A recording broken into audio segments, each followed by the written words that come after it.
and we had a from Des Moines to Davos connection. But this was a time when Sunil was here. He's brought with him Dr. Irene Sun, the engagement manager. She's the author of the book, The Next Factory of the World, about the role of Chinese investment in industrialization in Africa. It is available, shipment by Amazon today. And so I would go looking for it just based on what you're going to see in their report. Dr. Sun, is the co-author of The Dance of the Lions and Dragons, the major McKinsey report about the Africa-China connection, an economic relationship based on interviews of more than 1,000 Chinese firms in Africa. I read it. The symposium was full. I said, they've got to be here. I'm going to fit it in. They were so wonderful to come. Please welcome to the stage Dr. Sunil Sanghvi and Dr. Irene Sun.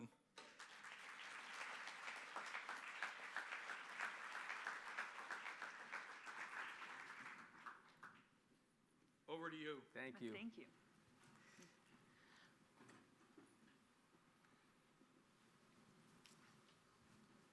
Ken, thanks for that introduction, and thanks for the dinner last night, as always spectacular.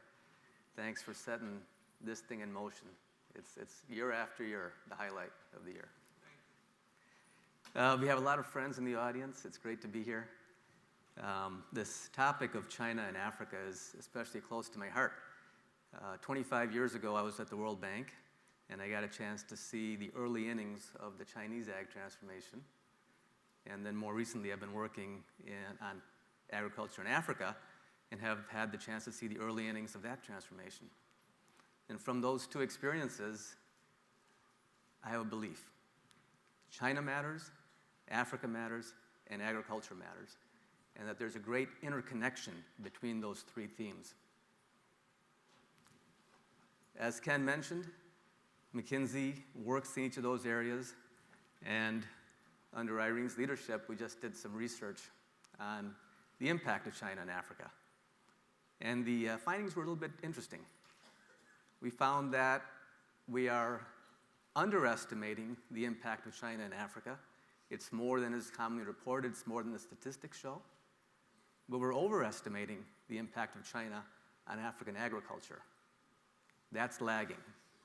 And so the main thesis of our comments here today are that if Africa, if the 55 countries in Africa can get the full punching power of China into the mix, in addition to the OECD countries, India, Brazil, and everybody else, that can only be good for African farmers and for Africa.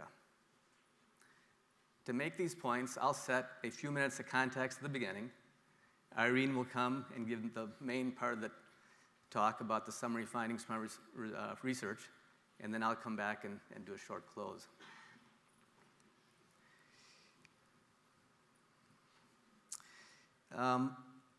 For context, it's sometimes interesting, certainly fun, to take the long view on history.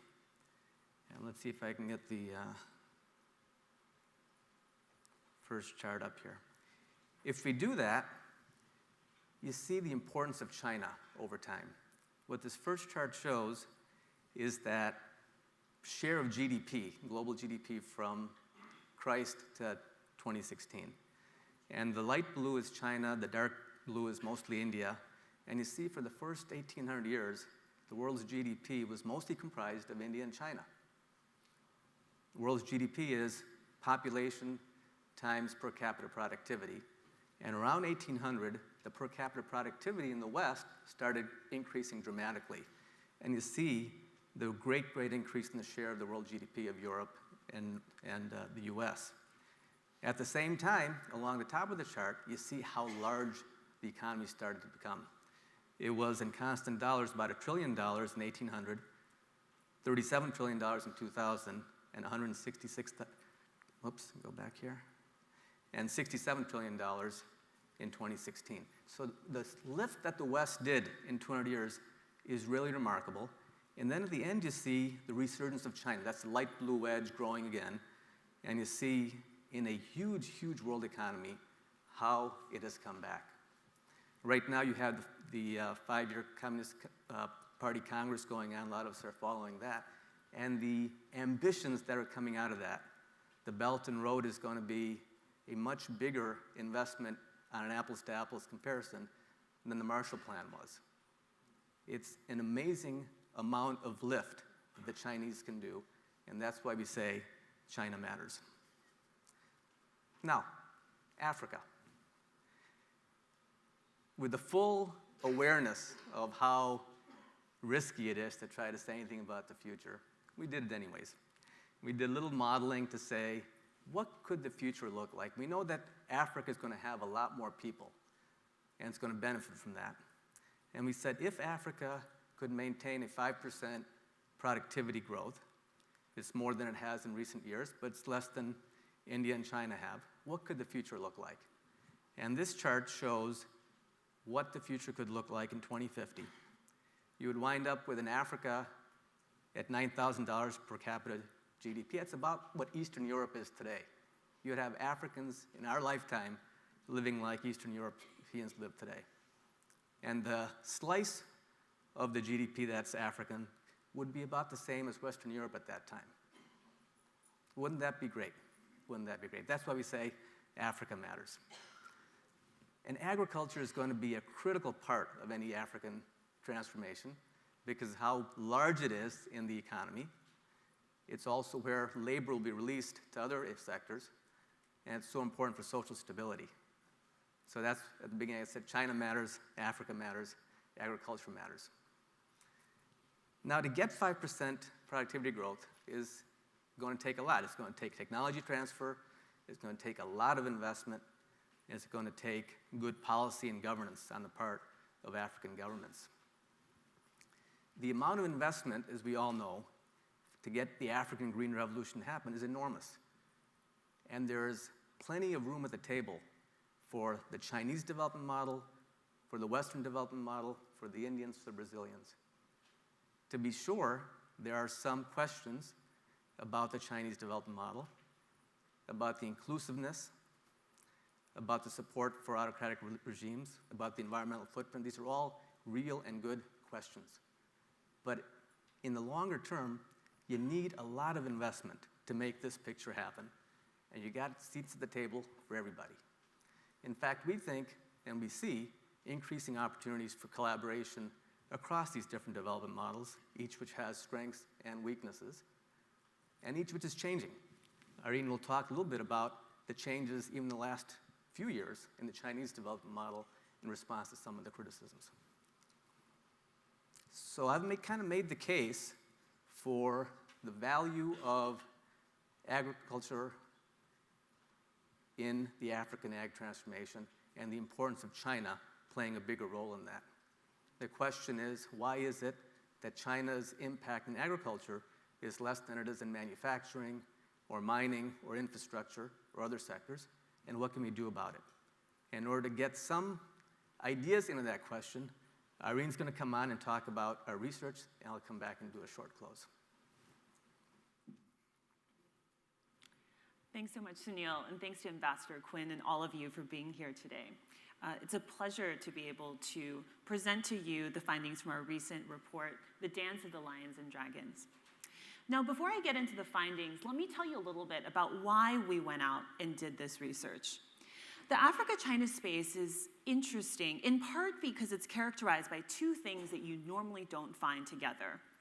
On the one hand, there's been enormous hype. So numbers like $1 trillion of government lending. When you think about it, that number is so large that it couldn't possibly exist.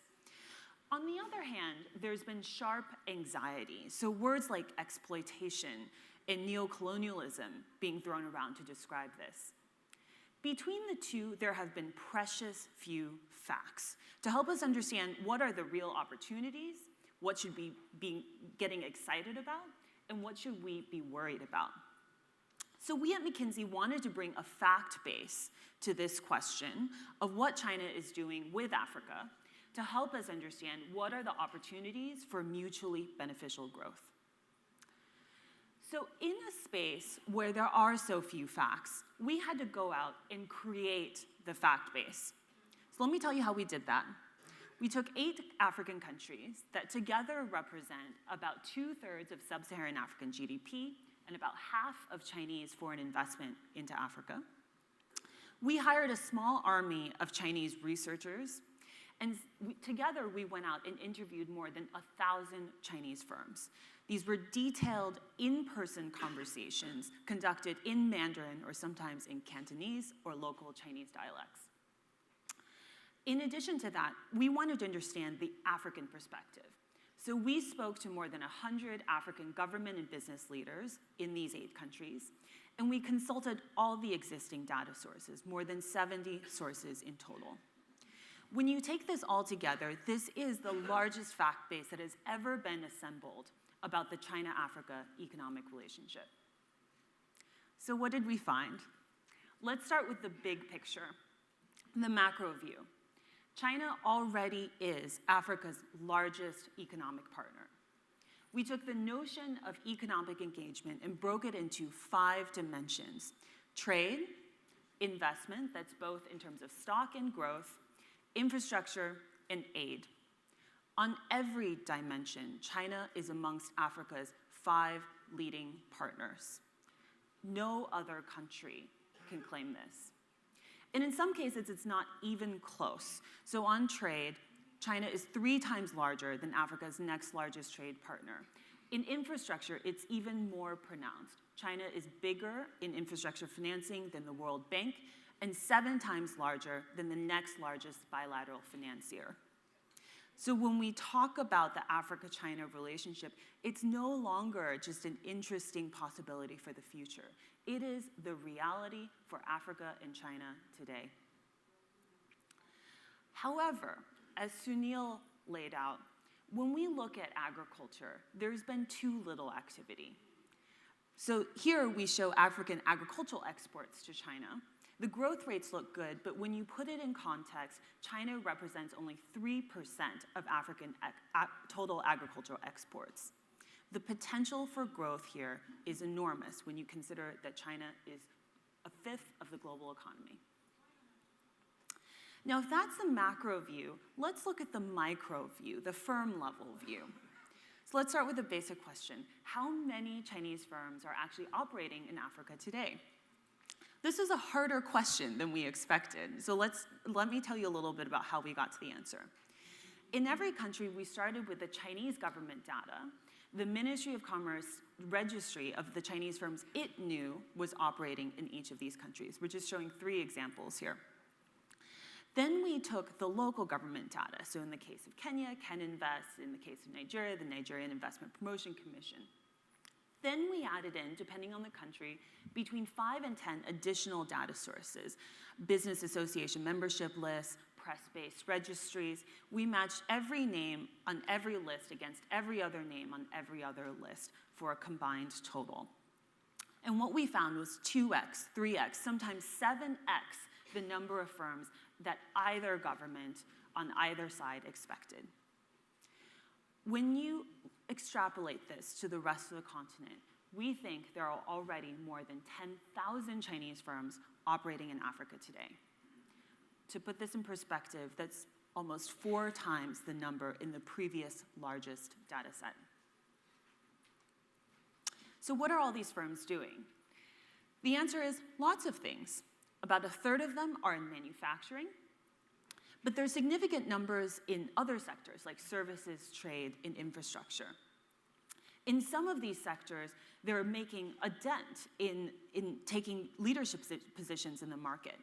So in manufacturing, we estimate that 1 in 10 manufactured goods being produced in Africa today is already being produced by a Chinese firm.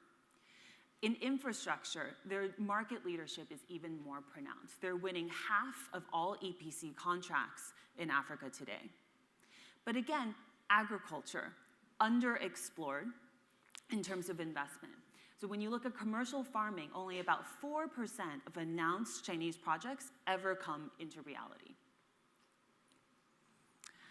Now, who owns these firms? You might think that they're mainly owned by the Chinese government in the form of state-owned enterprises. The reality is quite the opposite. In country after country, we're finding 80 to 90% of Chinese firms are actually private corporations, privately held or owned by individual entrepreneurs who see the market opportunity in Africa. They're there not for political reasons or because of state backing, but because they see an attractive market opportunity in Africa and they're willing to bet their own capital to see the returns. Now, let me tell you about some of these firms and what they're actually doing, particularly in the area of agriculture. Let's take Sunshine. They're a family-owned firm who came to Tanzania in East Africa about a generation ago as a small import-export trading business. But they use trading to actually understand the market and understand what it would make business sense to produce locally. So today they have multiple ventures in East Africa in agro-processing. For example, a cotton mill and a sunflower seed oil factory. New Hope Group. This is one of the leading chicken feed manufacturers in China. And a few years ago, they made their first investment in Africa, in South Africa. And they've already expanded to Nigeria and Egypt as well. So one thing you can say about these firms is that they're nimble, they're agile, they're excited about Africa and always looking to evolve and pursue the next opportunity. And some of them, we're seeing the glimmers of interest in agriculture, particularly in areas like agro-processing, mechanization, and agricultural inputs. Now, what's the impact of Chinese investment in Africa? This has been a huge area of debate, and we wanted to bring a fact base to be objective about this question. So in our sample of firms, more than 1,000 firms that collectively employ more than 300,000 people in Africa, we find that 89% of the employees of Chinese firms in Africa today are local African workers. The reason is very simple. It's cost. In some sectors in some countries, it now costs 5 times as much to bring a worker from China as to hire one locally. And so this is just simple business sense. Another area that you might not associate with Chinese firms, innovation and technology. So here, let me tell you the story of a firm called Techno. Now, this crowd, I imagine, is a little more familiar with iPhone or Samsung. But to the man or woman on the street in Lagos or Nairobi, they're just as likely to have heard of or be familiar with Techno. They're a Chinese firm that makes a very affordable smartphone that retails for about $50. And what's more, they've adapted their technology to their customers. They don't sell any smartphones in China. They only sell in Africa. And they noticed pretty early on that at least the previous generation of iPhones and Samsung phones did not take very good selfies of people with darker skin. So they quickly adjusted their selfie technology, and you can see the comparison of the iPhone selfie and their selfie. Yeah, it's quite striking. And overall, we're finding that this is actually pretty common. About half of Chinese firms have introduced a new product or service into the African market, and about 1/3 of them have introduced a new technology. Now, those are positive aspects, but again, we want to be objective. There are places where the impact of Chinese firms in Africa could be improved. Managerial employment is one. So while overall local employment is very high, it's about half the rate when you just take the manager level. Sourcing is another area. Only about half of procurement of Chinese firms by value is being done from local suppliers, African suppliers, and this number should go up in the future. Labor violations. There have been well-documented cases in some countries, particularly in the extractive sectors, and this is a quite serious concern. And finally, corruption. Chinese firms were quite honest with us. In 5 of the 8 countries we did field work in, we found 60 to almost 90% of Chinese firms telling us that they paid a tip or a bribe to get a license. To put this in context, this is the #1 concern out of a long list that we asked about of Chinese firms operating in Africa today. Now, Africa is a large place with many countries, and we want to recognize the varied ways that they've set up their relationships with China. And so we broke this question into two axes. On the vertical axis, there's what we're calling the depth of the government-to-government relationship. So do the two sides care at high levels across all levels of government, and is it a strategically engaged relationship? On the x-axis, we're plotting the health of the economic engagement. And we use the word health to connote not just the size of the investment involved, but does it involve a diversity of firms in different sectors and of different sizes. When we took our 8 countries, they are all over the map. And so we'd suggest looking at this in terms of 4 groupings. First, in orange, towards the top right, there's what we're calling the robust partners, like Ethiopia and South Africa, countries that have established truly strategic and sustained engagement with China in multiple areas, working together to mutually advance their interests in a sustained way. Then in blue, there's what we're calling the solid partners, where the relationship has grown healthily, is of a good size, but not because either side, or both sides rather, are necessarily being completely strategic about it. Then in red, there's the unbalanced partners, Angola and Zambia, places where the relationship is tilted towards the government side or the private sector, quote unquote, running amok.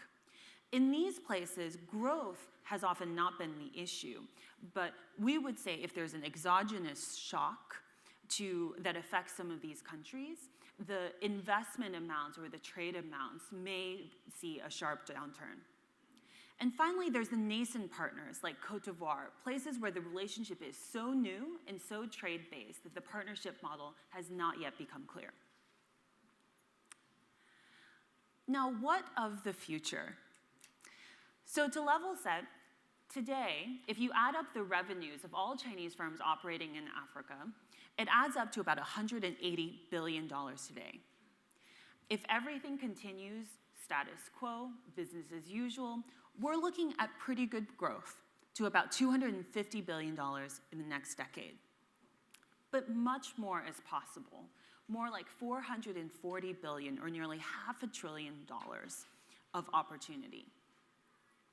So where is this going to come from? It's really going to come from 2 buckets of industries. There's what we're calling the big 3 today, manufacturing, resources, and infrastructure that have been huge areas of Chinese investment to date that will continue to have outsized opportunity over the next decade. But there's also 5 new growth industries that add up to more than $100 billion of opportunity, and agriculture is one of these.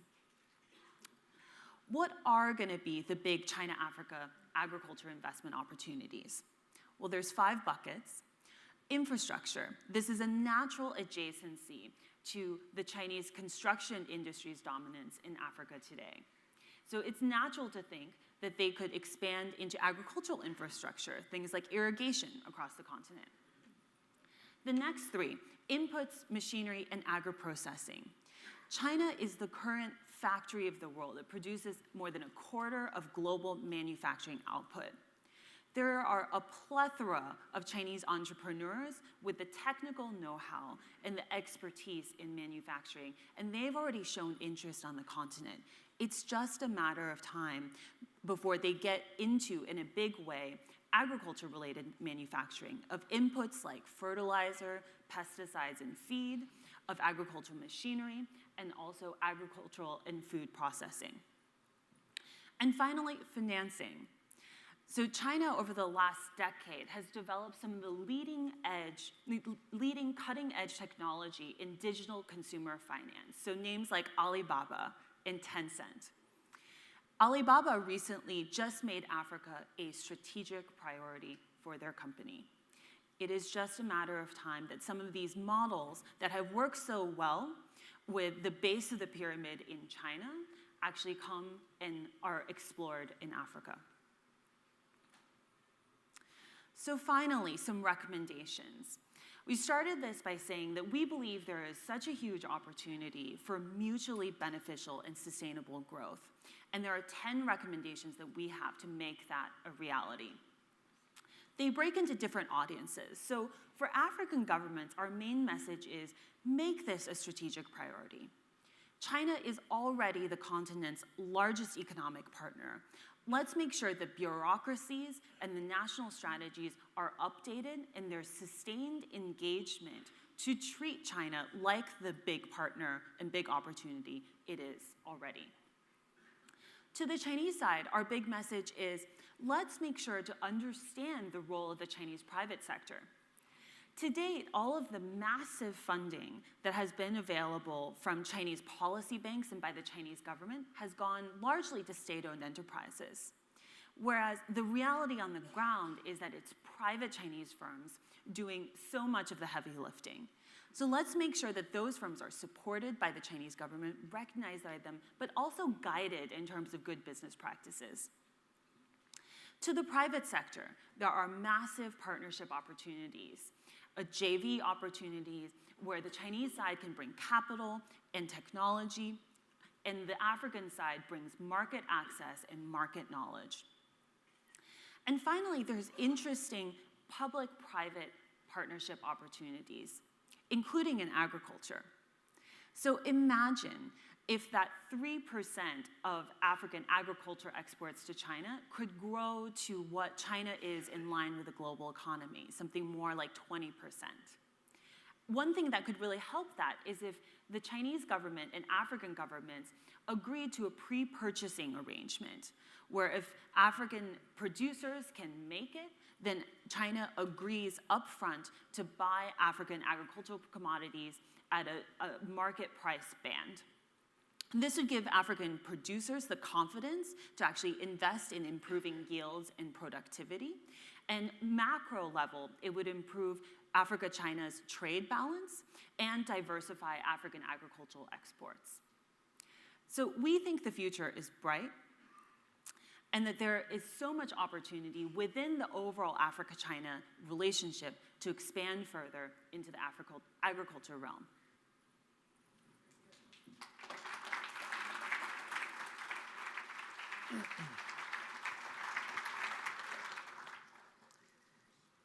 In closing, I wanted to hit on the number 2 recommendation that Irene had there, which was around having a bureaucracy which is conducive to be a counterparty to the Chinese. I think it's even a broader opportunity that if African governments could improve their execution to a very realistic way, like Ethiopia and Rwanda and Morocco have done, they could greatly enhance the ability for China to come in, also for the West, also for donors, for everybody. And we think this is a hugely under-leveraged lever. Let's see if I can get my slide back up here. Go back.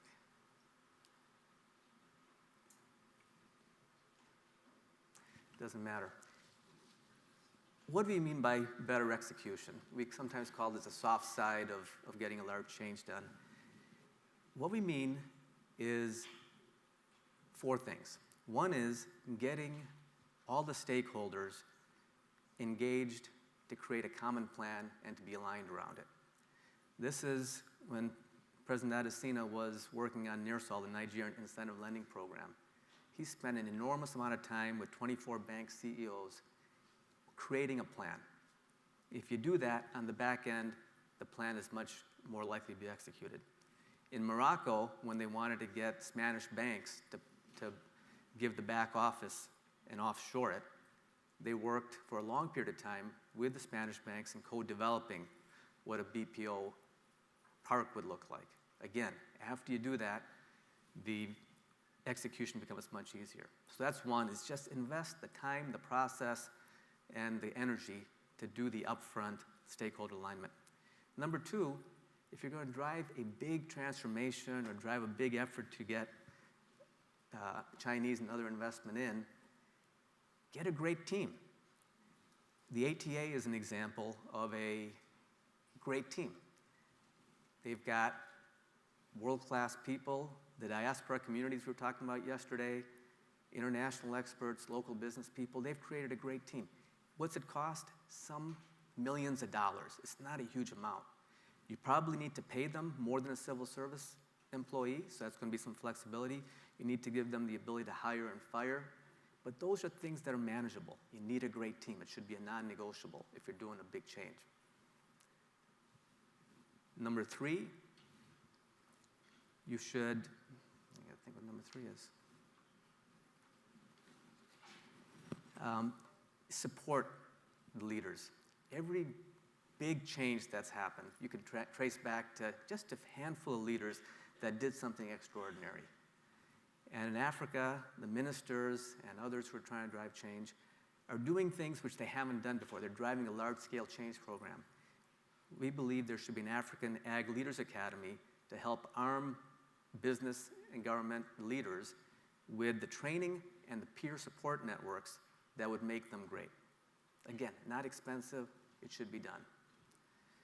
And number 4, there's a whole toolkit of, we call it delivery, which are processes that are helpful in driving a large program.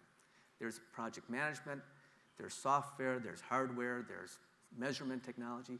All of this stuff is available. It's used in private sector transformations as a matter of course. It's used in successful government transformations, Malaysia, Morocco, the Middle East, as a matter of course. And it's used very spottily in most of the African ag transformations that we're aware of. So that would be our kind of rallying cry, is this is the least expensive and the most impactful thing that could be done. If you do it, you will attract Chinese investment into agriculture. You'll also make it easier for everybody else to participate. It'll be easier for donors, and it could have a huge impact. So just to close, Africa is in the early innings of its ag transformation, just like India and China and Brazil before it. It's going to require a lot of technology, a lot of investment, good policy and governance. China, as Irene was describing, has huge punching ability, a huge ability to come in. It hasn't come in as much into agriculture as it has elsewhere. And the great opportunity is for us to get it in. If you add that to what the West and India and Brazil are doing, you could have that picture I showed earlier of Africa emerging and its people living like Eastern Europeans, its economy being a significant part of the global economy. Thank you for listening. Let's look for a great day.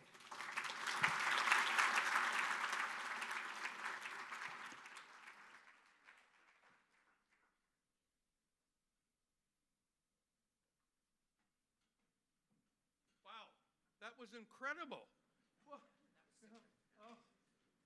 Irene, wasn't that amazing? What I learned so much in that half hour. I told you. But wait, Sunil, you've got to promise me that you'll come back every year and do something equally interesting. It can't be more interesting than this. Wow. But you have a standing invitation to be at the Borlaug Dialogue every year, bringing that kind of analysis. I told you they were incredibly brilliant organization with brilliant people and what they've been doing. So we'll love to have you back. I'm now going to turn the MC duties over to Maggie, but I wanted to show you my new tie. I've got it on. Okay. Thank you, Jan. Before you leave the platform, Ken, does this guy give a good party or does he give a good party? That was an amazing event last night, just amazing. And I first of all would like to congratulate all of you that are here this morning for just being here. I think that we laughed, we partied, the people who were watching it outside, the people who were there. It was just an amazing event, and how this small staff puts all of that together is really quite amazing. So you're here. Well done. And some of you were even at breakfast at 7 o'clock in the morning, and some of you were awake at breakfast. And that was a great beginning presentation. It's wonderful when you have a set of biases and prejudices that somebody then goes and holds up the facts. That's why we come to this place. Okay, you have a great morning ahead of you here. The staff has put together some fascinating aggregative sessions that pull things together and may start to either answer some of the questions or make you ask questions of issues that have come up here. And the first one is a revisitation of it's the 10th anniversary of the African Fertilizer Summit. So while I talk, let me ask the panel to come up here. I see that the chairs have mysteriously appeared, so now we hope that the panel will mysteriously appear. Very good. And this is not just a fertilizer summit. This was a hugely important event because African ministers and African heads of state and government did not see themselves as being occupied with well, they certainly saw themselves easily occupied with international affairs and intergovernmental affairs, but being occupied with how you planted and what you did with agricultural inputs and how those ag inputs got assembled was not necessarily what African leaders really thought they ought to be occupied with. Something like the same as sanitation and water. And things have moved very quickly because we have had African leaders, Olusegun, here who said, yes, this is our business, absolutely.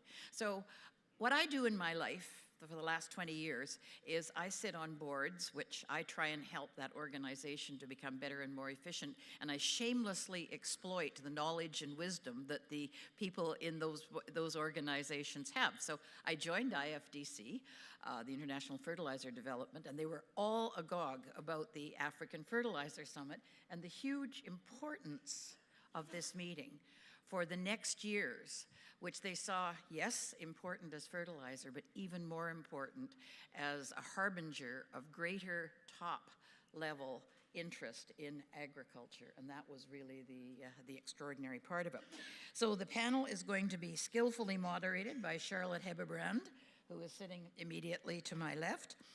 You can see the cast of characters: Richard Makandwiwi, Mustafa Alawi, Benjamin Pratt, the dancing man from last night. Did you see this man dancing? He was doing a wonderful, wonderful job, Olusegun Obasanjo. And boy, that leader, that singer, when she came out covered in sequins, who did she head for first off? And Josefa Leonard Correa Sacco. So you've got a good group because Charlotte is going to explain to you the significance and the role of each of these, but I know that we'll enjoy very much listening. And remember, what you're listening isn't just fertilizer, it's the governance and how the cross-continental governance of agriculture had a tremendous impact from this particular summit and how it's continued or not continued to today. Charlotte, Great. Over to you. Thank you, and thank you, panel, and I'll be back hovering with the timekeeper at an appropriate time. Thank you very much, Maggie, and good morning to all of you. To paraphrase some statements from yesterday, we're all here in the house that Ken Quinn built, and the house is so full because of the respect that we all have for Norman Borlaug. So it's a great pleasure for me to be back in Des Moines again at the Borlaug Dialogue. I would like to congratulate the two award winners of this year's dialogue. Of course, Dr. Adesina for his tremendous work in Nigeria and across the continent, but also Dr. Zhenling Kui, who won the Borlaug Field Award for his research on more efficient fertilizer use in China. So I'm really delighted that fertilizer has been such a topic at this year's dialogue. You may know that Norman Borlaug referred to seeds as the engine that drove the Green Revolution, but he referred to fertilizers as the fuel that drove the Green Revolution. So it's really my honor and a great privilege to be here today to moderate this very distinguished panel, during which we will be taking stock of a very important event that took place in 2006 in Abuja, under the leadership of President Obasanjo, which was the 2006 Fertilizer Summit. And a lot of organizations were involved in this really very important event. What I find so interesting about the date of 2006 is that it preceded the world food price crisis the following year. So it was really the earliest clarion call saying we need to pay more attention to agricultural productivity, to access to inputs in Africa. So I think the timing of it was just extraordinary. Many organizations were involved. Many heads of state were involved. Maggie mentioned the IFDC. The IFDC played a very important role in the lead up to the summit under the leadership of Amit Roy. My organization, the International Fertilizer Association, was also actively involved under my predecessor at that time, Luc Men. And many, many groups throughout Africa and Friends of Africa very much involved with this summit. And we actually have two people on this panel that were there in 2006. And I'm first going to turn to our most distinguished panelist, President Obasanjo, and thank you so much for joining us. You really were a key driver behind that event. And of course, Aki Adesina, this year's laureate, also at the time at the Rockefeller Foundation, played a very crucial role in creating this very important event. Would you mind telling us about what you think was so significant about the Abuja Summit, which again, it gathered heads of state from across the continent and led to a number of very significant resolutions? Thank you very much. Let me, again, like all of you have said, congratulate the awardees of last night, and that was a splendid night. I enjoyed every minute of it, especially the surprise of bringing the drummers and the singers from Nigeria. And I couldn't resist dancing to this. Now, let me give a bit of background to that very momentous Fertilizer Summit. Before that, I had worked with Sasakawa, President Carter, and Norman Borlaug on what was termed Sasakawa Global 2000. It was the initiative of Sasakawa, who, after watching the devastation of drought and the effect in East Africa, particularly Ethiopia in 1986, called on Norman Borlaug and said, look, what can we do? And Norman Borlaug told him that, look, I'm getting old, and don't get me involved in this type of thing.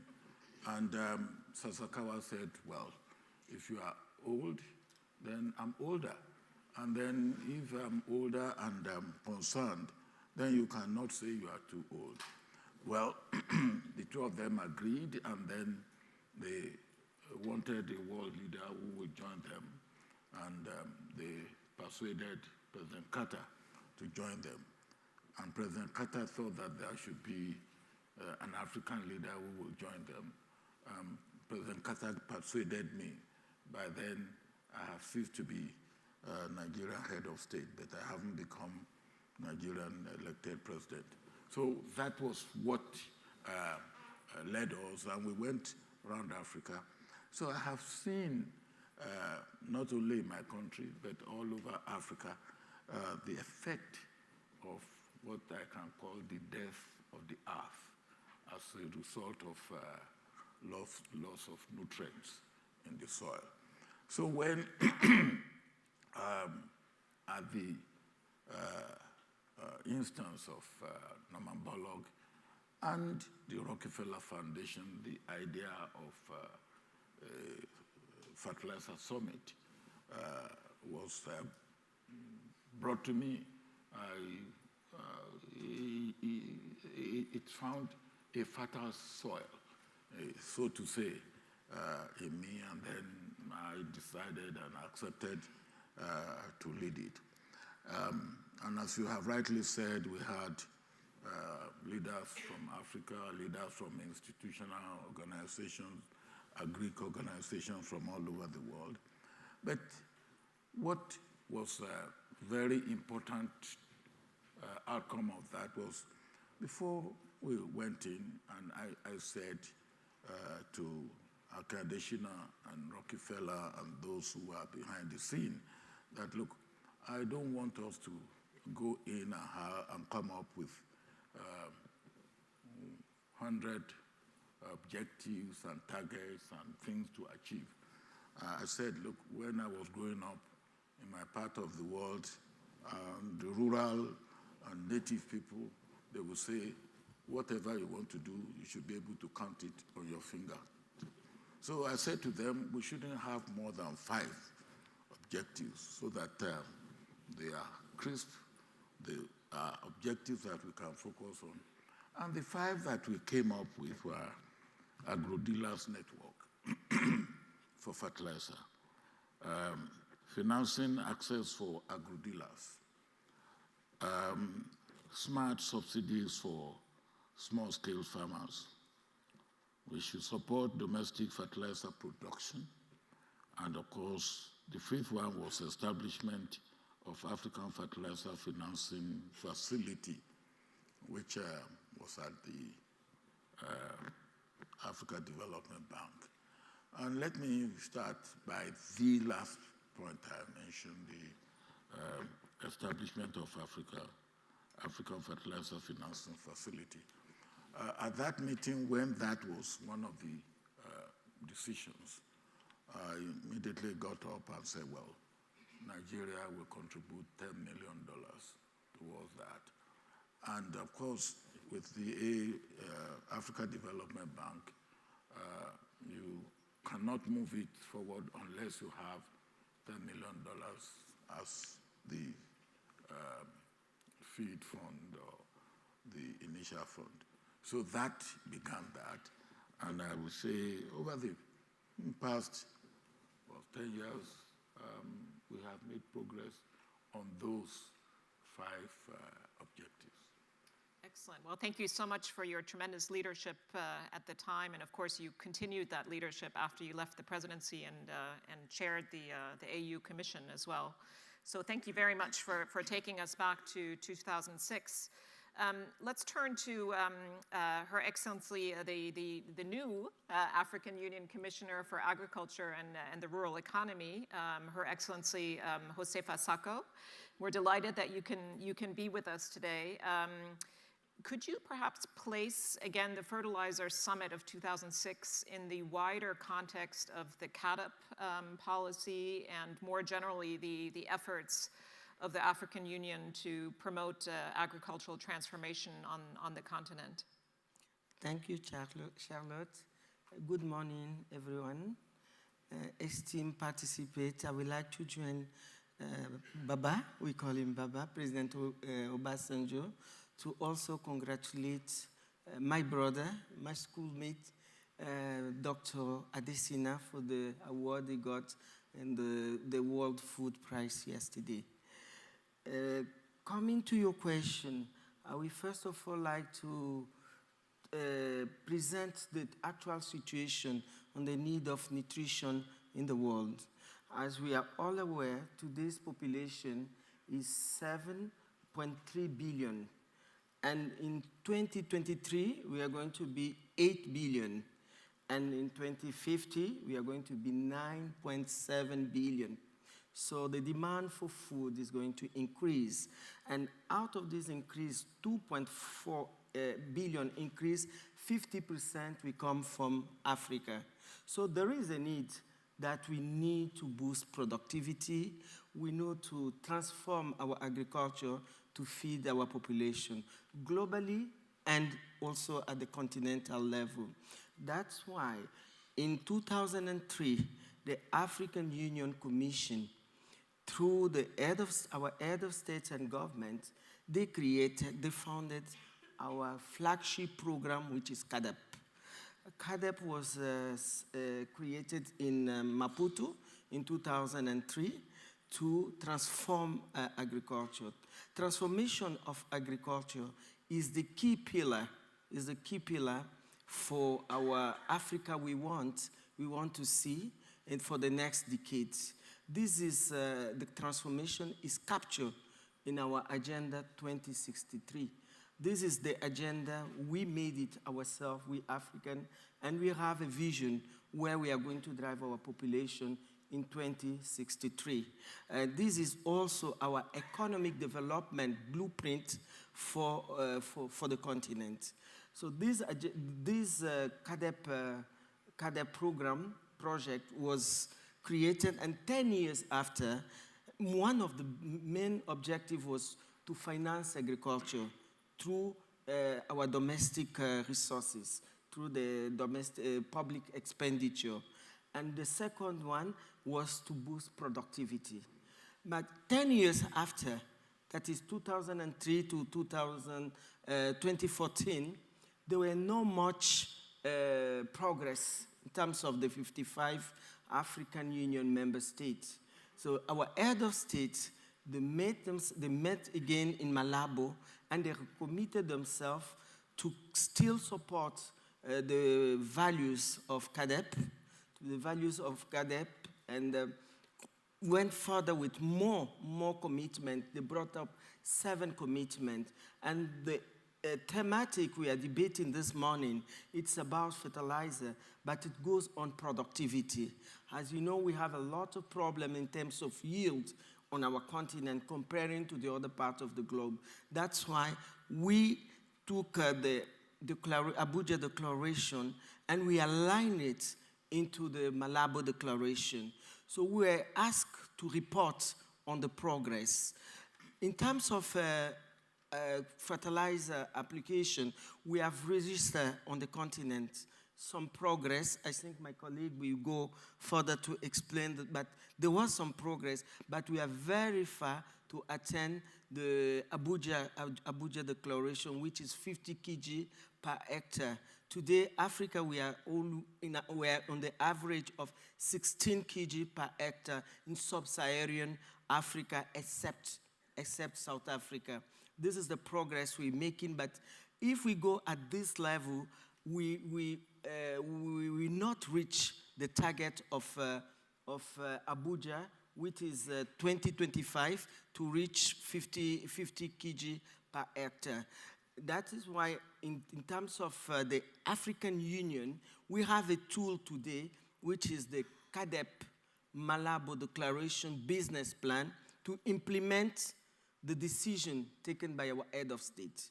So we are at the implementing phase of this, and we are going to report. Of course, the question is, are we reporting, are we monitoring as the continental organization? We are going to present the first report on the progress, which the fertilizer is also inside in January summit, during this January summit 2018. We have already got the report, and we have got a report plus a scorecard, and this scorecard will allow us to know which country is progressing better. So we are really working on that, and we know that through the biannual report, we can also monitor about the decision that was taken by our head of state in 2006. Thank you. Great, thank you so much, Commissioner. If you allow me, the Commissioner mentioned she was classmates with Akin Adesina. She didn't mention that President Obasanjo brought her to Nigeria. He was the one to offer her a scholarship and brought her from Angola to study Nigeria, so it's a small world.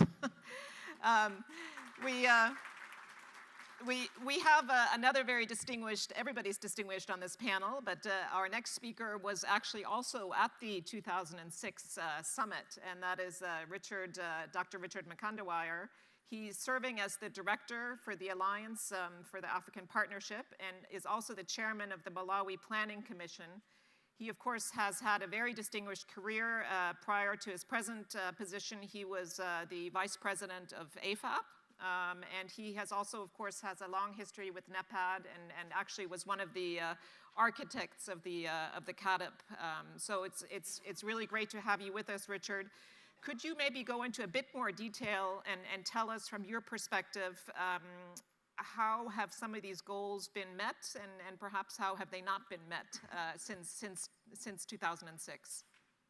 Well, thank you very much, Sharad. Perhaps an entry point is to recognize that Africa is on the move. And I think we have a crop of new leaders that are beginning to realize that Africa, to put in the words of Norman Borlaug, cannot walk on an empty stomach. And I think President Obasanjo set the tone in 2006 when he organized not just the Fertilizer Summit, but also other summits linked to agriculture transformation in Africa. And there's no question also that since 2006, we have seen, I think, a movement from the international community, new businesses in the fertilizer sector are coming in. And I think, the international business community is seeing Africa as the destination for future markets in fertilizer. So we've seen increased competition among various global fertilizer companies coming into Africa. And this, I think, is good business for not just those companies, but also for the smallholder farmers in Africa. And would like to encourage more companies to come to Africa. So indeed, I think that there's been this movement. But also, I think increasingly, our governments are beginning to realize that they cannot run fertilizer programs.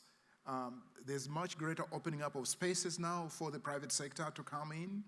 And I think we have seen also the growth of small to medium enterprises coming in, not at the same pace as we have seen the seed sector growing in terms of small businesses, but they nevertheless, small fertilizer companies growing. We've seen increased growth of these agro-dealer networks. And this is where perhaps there is a gap, where there's, I think, need for increasingly supporting those small enterprises in fertilizer value chains to grow better. And indeed, the fertilizer financing mechanism, which was actually, again, supported very strongly by President Obasanjo, is now operational, as we might have learned. But obviously, more resources are required to go into that pot of money that was actually initially contributed to by the President of Nigeria, and also the African Fertilizer and Agribusiness Partnership, as well as AGRA, are committed to, and they put in some resources there in that pot of money to support small to medium enterprises. And we very much hope that ADB will actually commit additional resources, because clearly financing is a major challenge for the growth of these SMEs.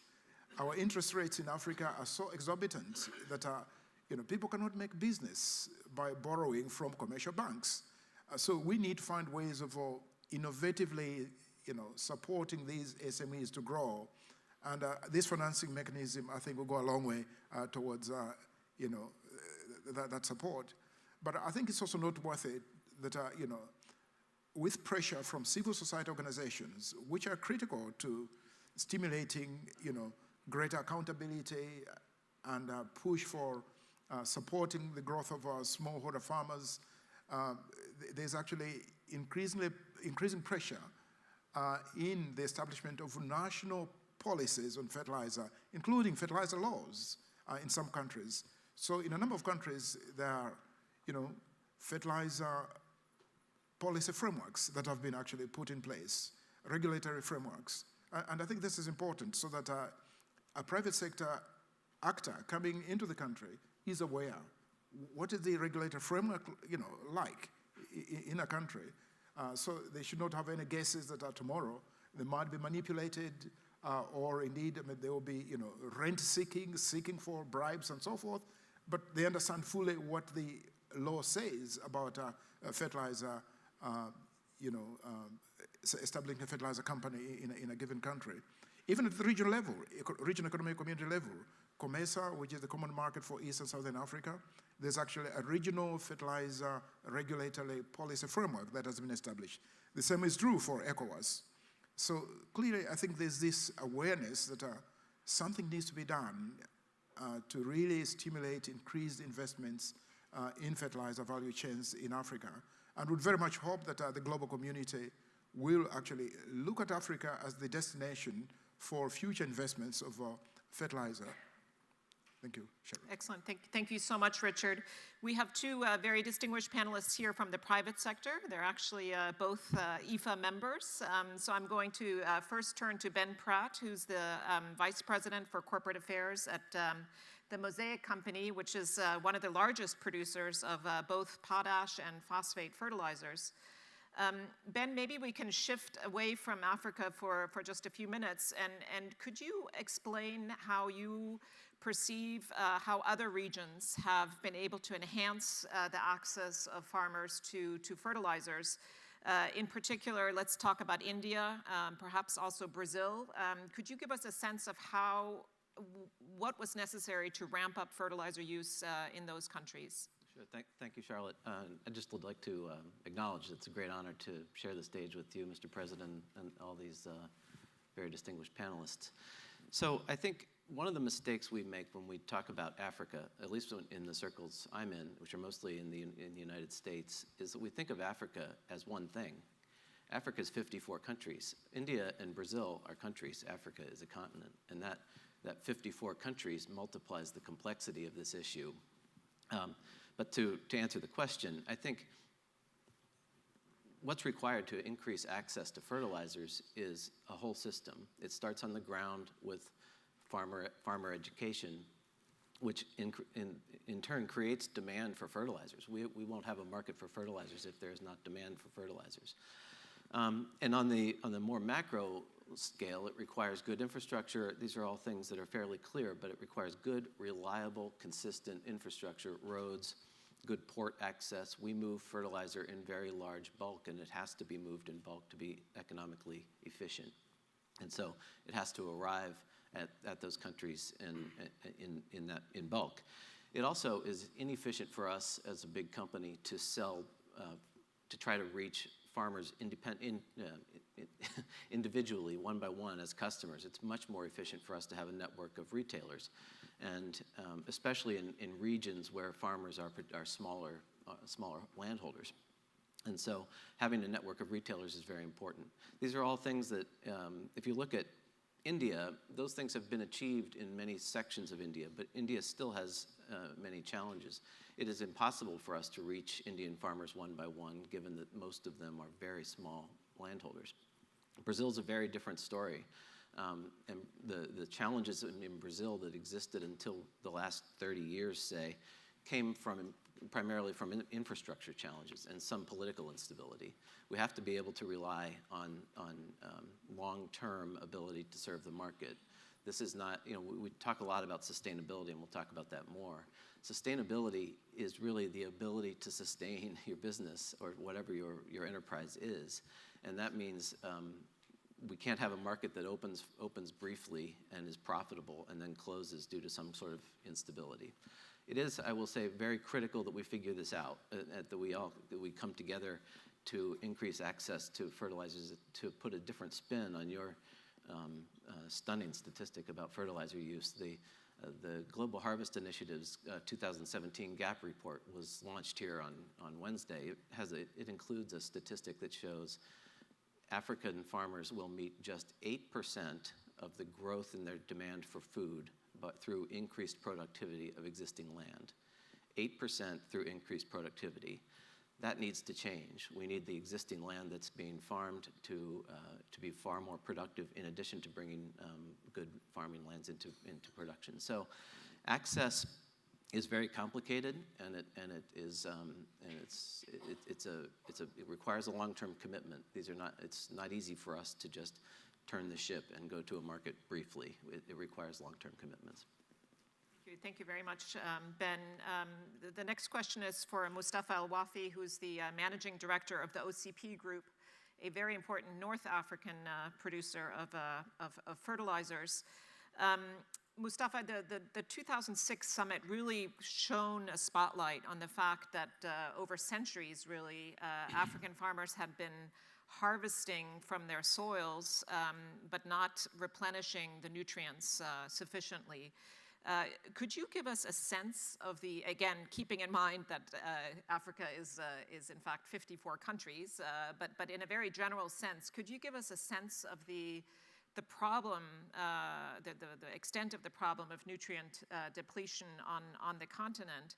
And maybe the second question related to that is, we know, of course, and maybe this did not get enough attention in 2006, we know that besides the very important problem of nutrient depletion, there are other soil health issues that really require urgent attention on the continent. So could you maybe give us a sense of all of the range of issues that need to be addressed if, in fact, we're going to increase from those really still rather low statistics, which Ben and the Commissioner have given us? Thank you, Charlotte, for your introduction. For those who are not familiar with OCP, OCP is an African company operating the largest phosphate mine worldwide.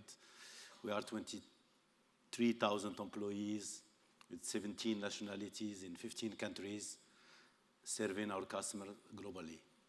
We are a truly African company, and we do believe in the immense potential of the African agriculture to face the challenge of nourishing the growing global population. I would also like to take this opportunity to thank the Borlaug Dialogue for bringing all of us together here. And also I would like to take the opportunity to congratulate Dr. Adeshina. He has done so much for so long for the African transformation. Coming back to the question at hand, yes, there is a big issue of soil degradation in Africa. Soil degradation is expanding at a very alarming rate. And this is along with one of the lowest yield of agriculture and livestock worldwide. This is a scientific-based fact. There is plenty of reports, but the more recent one of the FAO states that at least 40% of the African soils are in severe to moderate stage of degradation. The degradation of soil refers to diminution of its quality by loss of organic matter, loss of fertility, nutrient, degradation of structural condition, and adverse development of acidity or alkalinity. And the main factor behind the soil degradation is the nutrient depletion. See, the poor status of nutrient of African soil combined with a low use of fertilizer is causing this degradation. You see, Africa is using around 12, some say 16 or 12, between 12 or 16 kg per hectare. This is less than 10% of the world average. So in a recent FAO survey, which have been published in 2015 at the occasion of the Year of the Soil, all the countries in Africa are facing the problem of imbalanced nutrients. What does it mean is that the amount of nutrient for nitrogen, phosphorus, phosphate applied is far below the amount of nutrient which is taken out of the soil when we harvest or by erosion. So the situation is continuing to degrade. It needs a real soil health agenda. And we are OCP, we do believe, and we are very active toward this goal. And the main priority we see, we should start by a proper characterization of the soil. A proper characterization through soil mapping, digital soil mapping, and building database for soil fertility. We have started in Morocco, where we have covered the whole Arab land by digital soil maps that are publicly available. We built on that experience to share with other countries, and there have been a great job done in Ethiopia with a lot of partners around. ETUSIS was a big success. We have a lot of initiatives going on in other countries, Cote d'Ivoire, Nigeria, Mali, Burkina Faso, and others, toward developing soil mapping. We also recently launched an initiative that I call all interested parties to join, is that we have a new university in Morocco which have been launched by OCP. It's named University Mohammed VI Polytechnique. This is a company in university that we are turning into a full-fledged university, land-grant university. We have launched a center that is called Africa Center for Fertility as a fertility platform. And the aim of this center is to develop a network with academia, a governmental agency, to harmonize the methods of collection of information and use all sophisticated methods like satellite imaging and others, and to build a database for soil, all soils in Morocco, that should be public knowledge, publicly available on all the players. Why it's important to get this characterization? Because if we get the right characterization of the soil, we can develop the right formulas of fertilizer that can address the soil health problem. And we have a great success in Ethiopia recently, last 4 or 5 years after developing the soil fertility map, we developed a right fertilizer that have shown an increase of yield of 30%. And here, it's not only about basic nutrient, nitrogen, phosphorus, and potash, but also we have to pay attention, as you have mentioned, to minor nutrients like sulfur and other oligoelements. So I think the proper characterization of the soil is a prerequisite for developing the right strategies for taking care of soil health. Excellent. Well, thank you very much for placing nutrient depletion into the broader context of soil health. Let me turn back to you, Commissioner Joseph Asako, if I may. Mustafa just referred to an FAO report from last year. And in that same report, where they reported on soil health difficulties on the continent, they also suggested a high-level ministerial conference on fertilizers, but fertilizers in the context of an integrated soil fertility management approach as a follow-up to the Abuja conference. And they suggest that it would be important to review progress for each country and sub-region and perhaps to agree on some new targets and milestones for boosting African soils.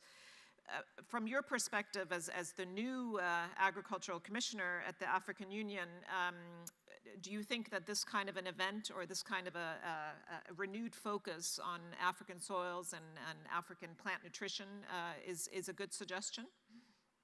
I think so, because we had a meeting, the AUC member had a meeting at the margin of the 28th FAO regional conference, and decided to come up with a summit and follow up the implementation of the Abuja commitment. So this type of summit is on discussion between AUC and FAO and UNECA. So we are working towards to organize the summit and follow up, because we want to really follow up the implementation country by country. We don't monitor, the implementation of this Abuja declaration. So to me, it is really an important issue that we need to address, but we need to address it in an holistic approach so that all the factors have been taken into account. So we are encouraging and fully committed to work with FAO for the organization and other partners, of course, for the organization of the summit. Great. Thank you very much, Commissioner. I think that will be a great initiative. Maybe let me ask you, Richard, just as a quick follow-up to that point. Of course, we don't just want a summit for the sake of having a summit. How can we perhaps prepare the way for such a follow-on summit in a way that creates also some synergies among the very many important institutions that are looking at soil health in sub-Saharan Africa? Yeah. Well, no, thanks, Charlotte. I think first we need to recognize that there are models of good practice out there, whether it is actually in Africa or elsewhere. So the first thing is to ensure that we get those documented. We also review progress that has been actually achieved and look at where the gaps. For example, we are aware that for some of the countries, such as Rwanda, Zambia, among others, there's a move towards targeting subsidies in a smart way. One, using electronic voucher systems as opposed to using paper vouchers. It's much more efficient. Are we sharing those models across the continent? We should also draw from the South, other countries in the South, India, China. What lessons can we learn from those countries, and who is actually doing that? Again, I know there are representatives of knowledge institutions here, IFPRI and others, some of the CG centers. Can we begin to work together to make sure that we document lessons that are out there which can be tailored to suit the African environment?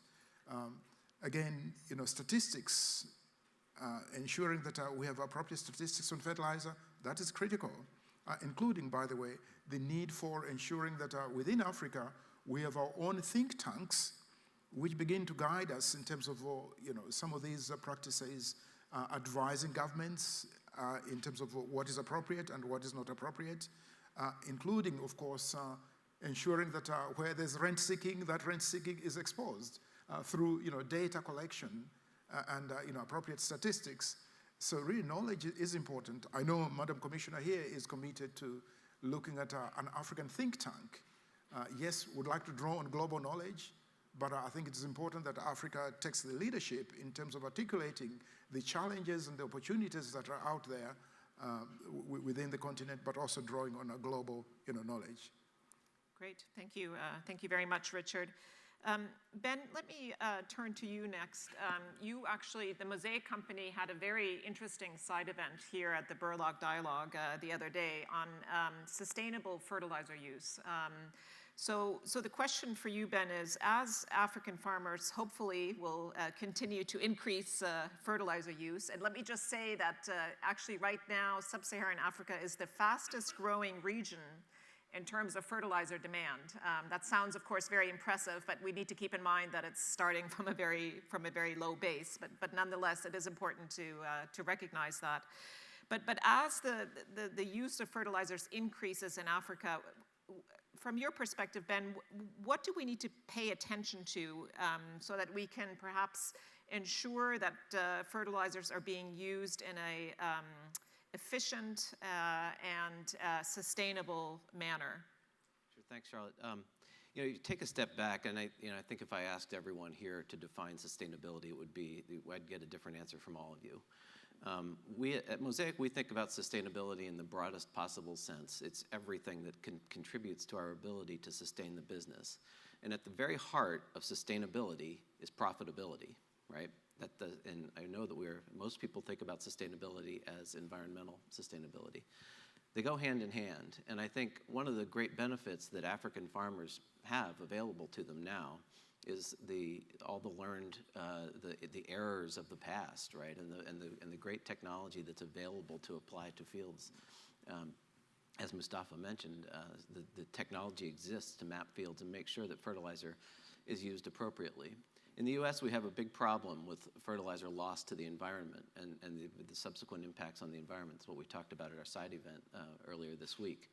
It's avoidable, and it's in no one's best interest to lose fertilizer, right? If you go back to profitability, farmers don't want to buy fertilizer and lose it to the environment. And so we think that there's a great opportunity as more land comes into production and farmers get more educated about how to use all of their inputs in Africa, that they learn how to be as efficient as possible, using the right products at the right time, in the right place, and keeping them on the farm to maximize their productivity and their efficiency. So the technology exists, the knowledge exists, it needs to be transferred, and needs to be transferred widely. Thank you so much. Mustafa, back to you.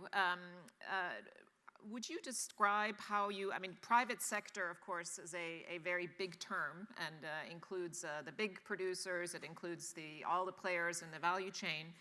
But how do you see the needs and also the evolution of of the private sector as we try to, again, make a renewed push for increased sustainable fertilizer use in Africa? Okay, I think I will address this by explaining you what's going on Africa, where we see there is tremendous interest. A lot of players now are interested in fertilizer and development of network of agro-dealer and distributor. And this is because in private sector we are focusing on first, well, great focus on small farmer, smallholder farmer, because these are the farmers that in Africa are producing almost 80% of the food being produced in sub-Saharan Africa. In a broad term, I think first thing is by private sector dedicating capacity, investing and dedicating capacity to African farmers. A huge problem we used to face in the past in Africa is the timely availability of fertilizer. These have prevented the development of the distribution system. We at OCP, a few years ago, we have announced that we built a new bright new platform that we called African Fertilizer Complex, fully dedicated to the African market. This dedication of the capacity have helped to build the downstream private sector distribution system once they get assured that they get the right supply, and also they have someone who shares the risk with them in all the value chain. Second important point, and before I go to it, development of capacity of production should be also very close to where the consumption is. That's why we are busy launching production platform in different areas in Africa. We're building complex fertilizer wherever we can have competitive access to inputs so that the fertilizer produced there could be affordable to the farmer. And yet, this is the project we have in Nigeria, in partnership with the private sector, the project of new complex of fertilizer we have in Ethiopia, in partnership with the local government. So this development of capacity and closed capacity to the farmer is important. We are completing this also by developing blending capacity all around in Africa. Wherever we can't produce locally, at least we can customize locally close to the farmer. Second point is then when you assure the quantity, you have to assure the quality. And here comes the R&D. We are busy working on the product development so that we can tailor-made the product to the farmer for two reasons. First, for giving him a product that is just what he needs, so cutting costs so that it could be affordable. While doing so, we are developing a sustainable product. And this is the way we are looking into sustainability, and we are aligned in this. It should be economy and profit for the farmer while protecting the environment. We have a big program of research to which a lot of institutions are contributing, IFDC, AFAP, but also other universities networking with our own university. And I have here to express a special thanks to the University of Wageningen. They are devoting an overwhelming interest to our common research agenda on nutrient management. The third point for the private sector is developing the extension services at scale. Because once we have the product, we have the in right quantity, we have it in the right product, we need the technology and the way we apply the product. And this comes with developing extension services, which couldn't be done without building the capacity. And that's why private sector have also, in cooperation with the government agencies, with NGO, be involved in development of capability. I'm glad here to launch that we, in UMCSP University, we are launching a new program, Fertilizer Management Master. It's a unique master dedicated to Africa, but built on international expertise, developed with IFDC and IPNI, and it's open to all African partners. Excellent. Thank you, Mustafa. So I do want to give us an opportunity for questions. So let me just end with two questions from me, if I may. President Obasanjo, as a former president, I think you can speak very freely. What do you think we need from African leaders today, from policymakers, to ensure that, the good path that we're on with regard to agricultural transformation continues, and that we can make further progress in terms of feeding the continent through increased agricultural production in Africa itself. Let me start from the point of that we have made, and whether it's in the use of fertilizer or improved seed or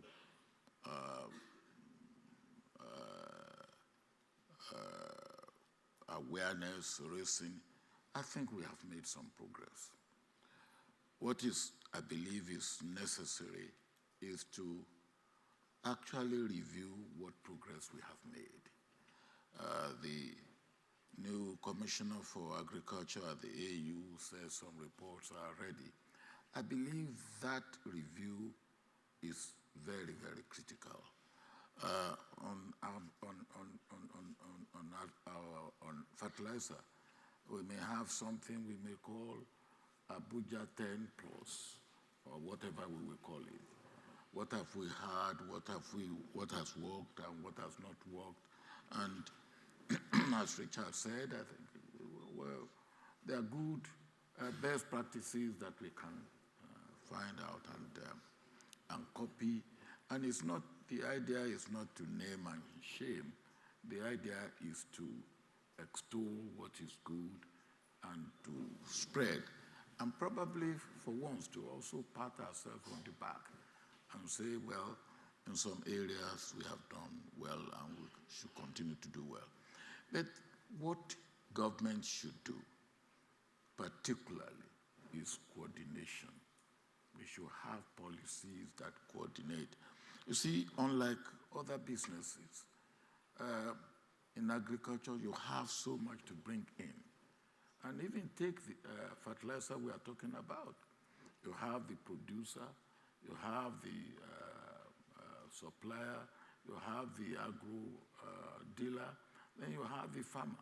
How do we coordinate all this and make sure that, one, material or fertilizer get to the user in the right quantity, in the right quality, with the analysis and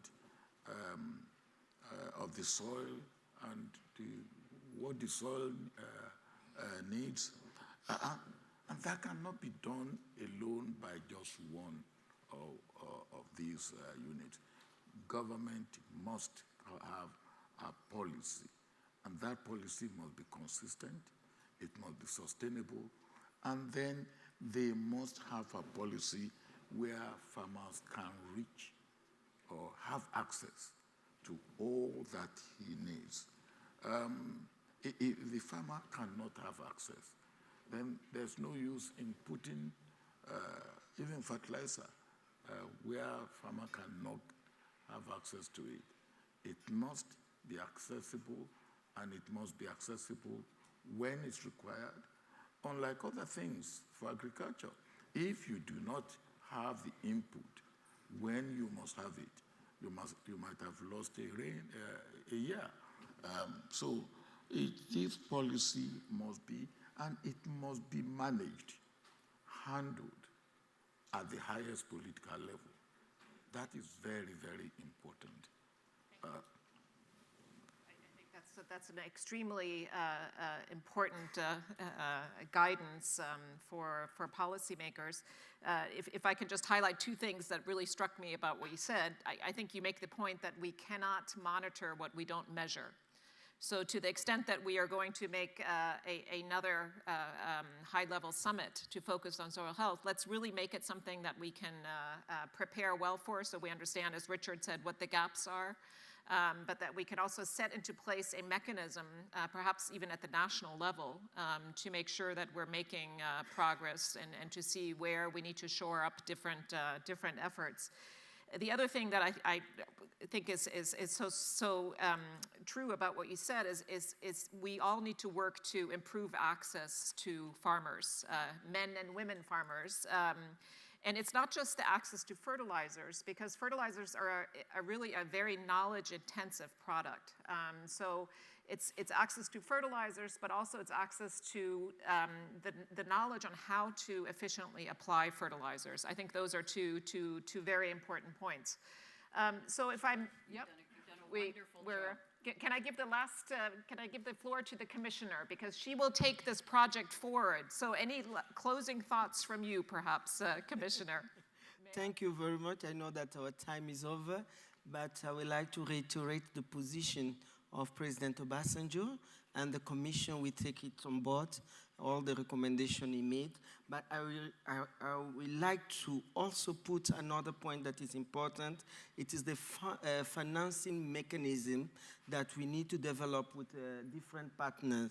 So African Union Commission is fully committed to see with the partners to develop a reliable financing mechanism to allow farmers to have access to fertilizer. Second, we will continue to advocate on the domestication of Malabo Declaration in our NAIPS so that we can get funding for fertilizer in our national programs. Thank you. Thank you very much. Sorry, no questions. Charlotte, you've done a wonderful job in motivating an extraordinarily knowledgeable and committed panel. Fantastic And I think panel. you couldn't have started us off better. And I think you've given us a very good uptake on what's happened in the last 10 years. And the potential gets even bigger. As Norman Borlaug says, you can't eat potential. But the potential is really getting very concrete in terms of identifying the holes that are still to be filled, financing, organization, but you've got master's degrees in fertilizers coming up, you've got new facilities coming up in financing, you've got much more cohesion, and I think that, and you've got new scorecards in which the governments have agreed to be monitored. That's a big step from 10 years ago now. And you've got a new generation of African leadership emerging to stand on the shoulders of the giants of the last generation. So, Charlotte, thank you for motivating a great panel. And please. Thank you to the panel.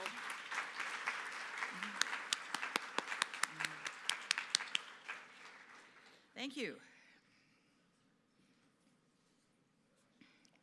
We now move on to talk about something that came up a couple of times during this panel, where Ben in particular mentioned sustainability and wondered out loud, what is fertilizer sustainability? And the question comes up, what is sustainability in a great number of areas?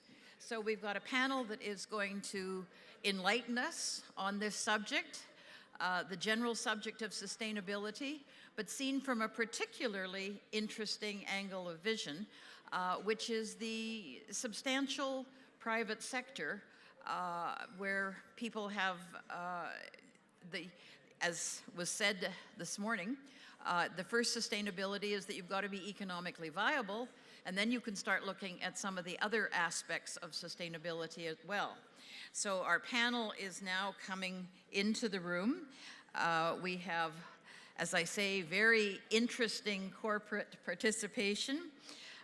Diane Holden, the Chief Sustainability Officer of Kellogg, Claire Stark, President of Fintrack, Kojo Amo Gottfried, who is from Cargill, and Dennis Schaffler, who is the Senior Manager of Elanco. So you've got really big corporate names.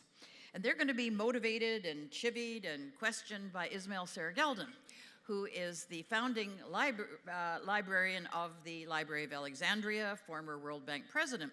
So you can say, well, what on earth does he know about either sustainability or the private sector? He knows about everything. It's quite astonishing. He is the Renaissance person of the 21st century.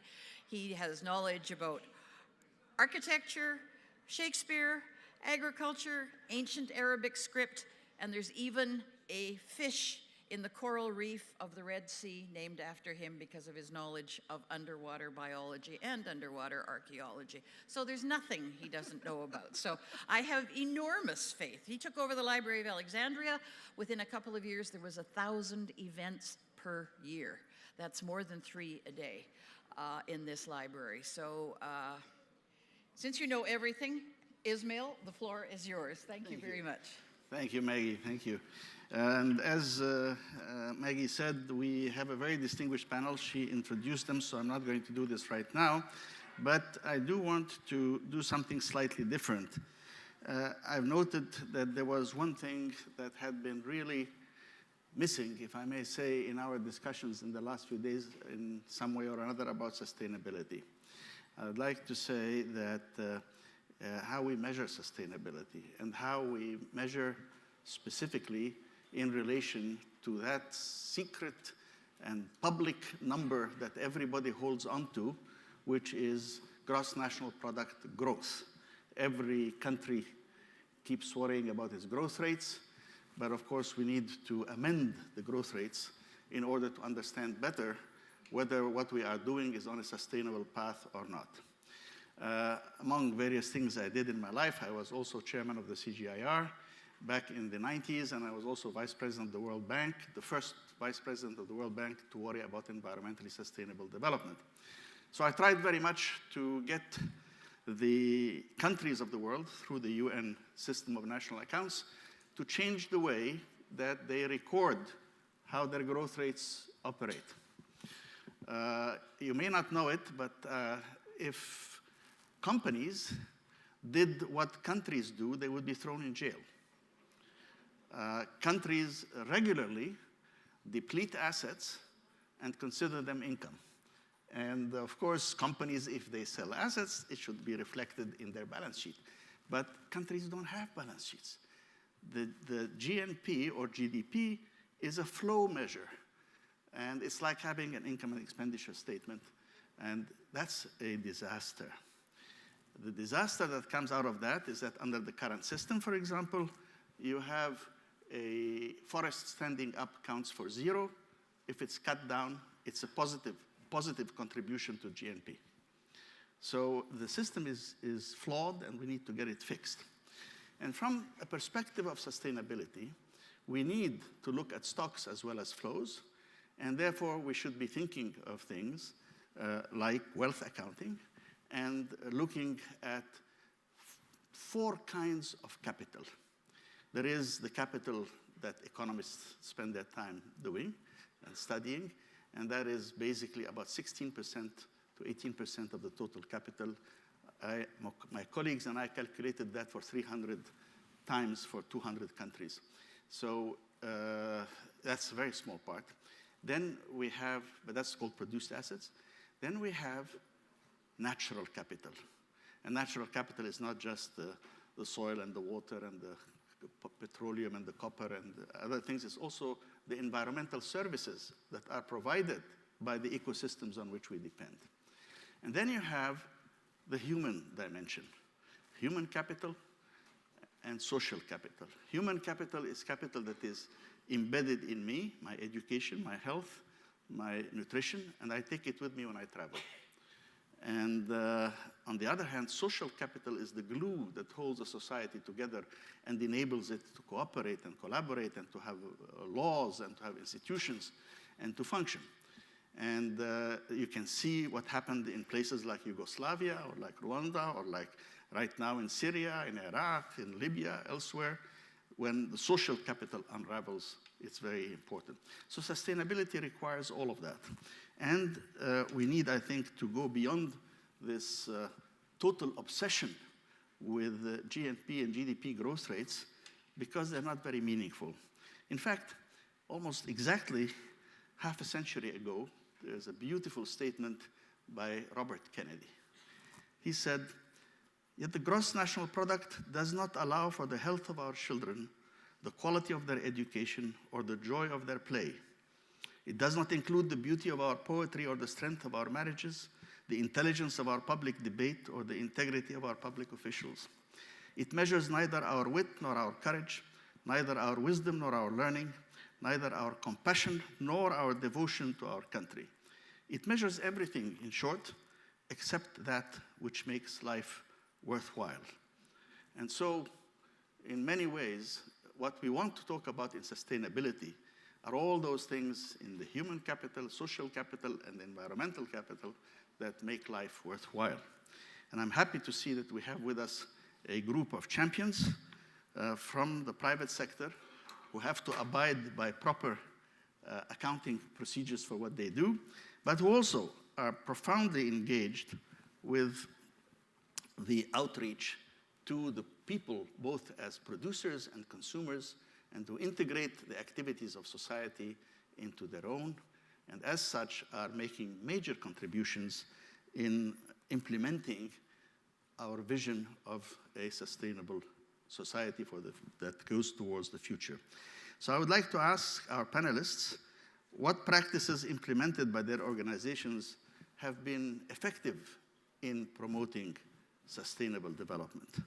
And agriculture being a very central part, agriculture and nutrition and food are a very central part of the interaction between humans and their environment. And therefore, it's important to recognize that it is in the Sustainable Development Goals of the United Nations. And then I would ask them to take that by order. And we will hear first from Kojo Amu-Gottfried of Cargill, and then Diane Holdorf, whom I have to say one more thing about her. She is not just the Chief Sustainability Officer of the Kellogg Company, but she has also been declared the Wheat and Maize Superwoman, an award granted to her by Summit, who had already a Superman in Norm Borlaug. So as you can see, the connections are there. And then we'll hear from Dennis Schaefer, who's the Senior Director of the Global Access Markets for Elanco Animal Health, and Claire Starkey, who's the President of FinTrack. Each have their own take on these questions. So without further ado, let me introduce Kojo Amu-Gottfried. Please go ahead. Thank you. Very, very interesting times. This whole week has been basically building knowledge and seeing how we can work together.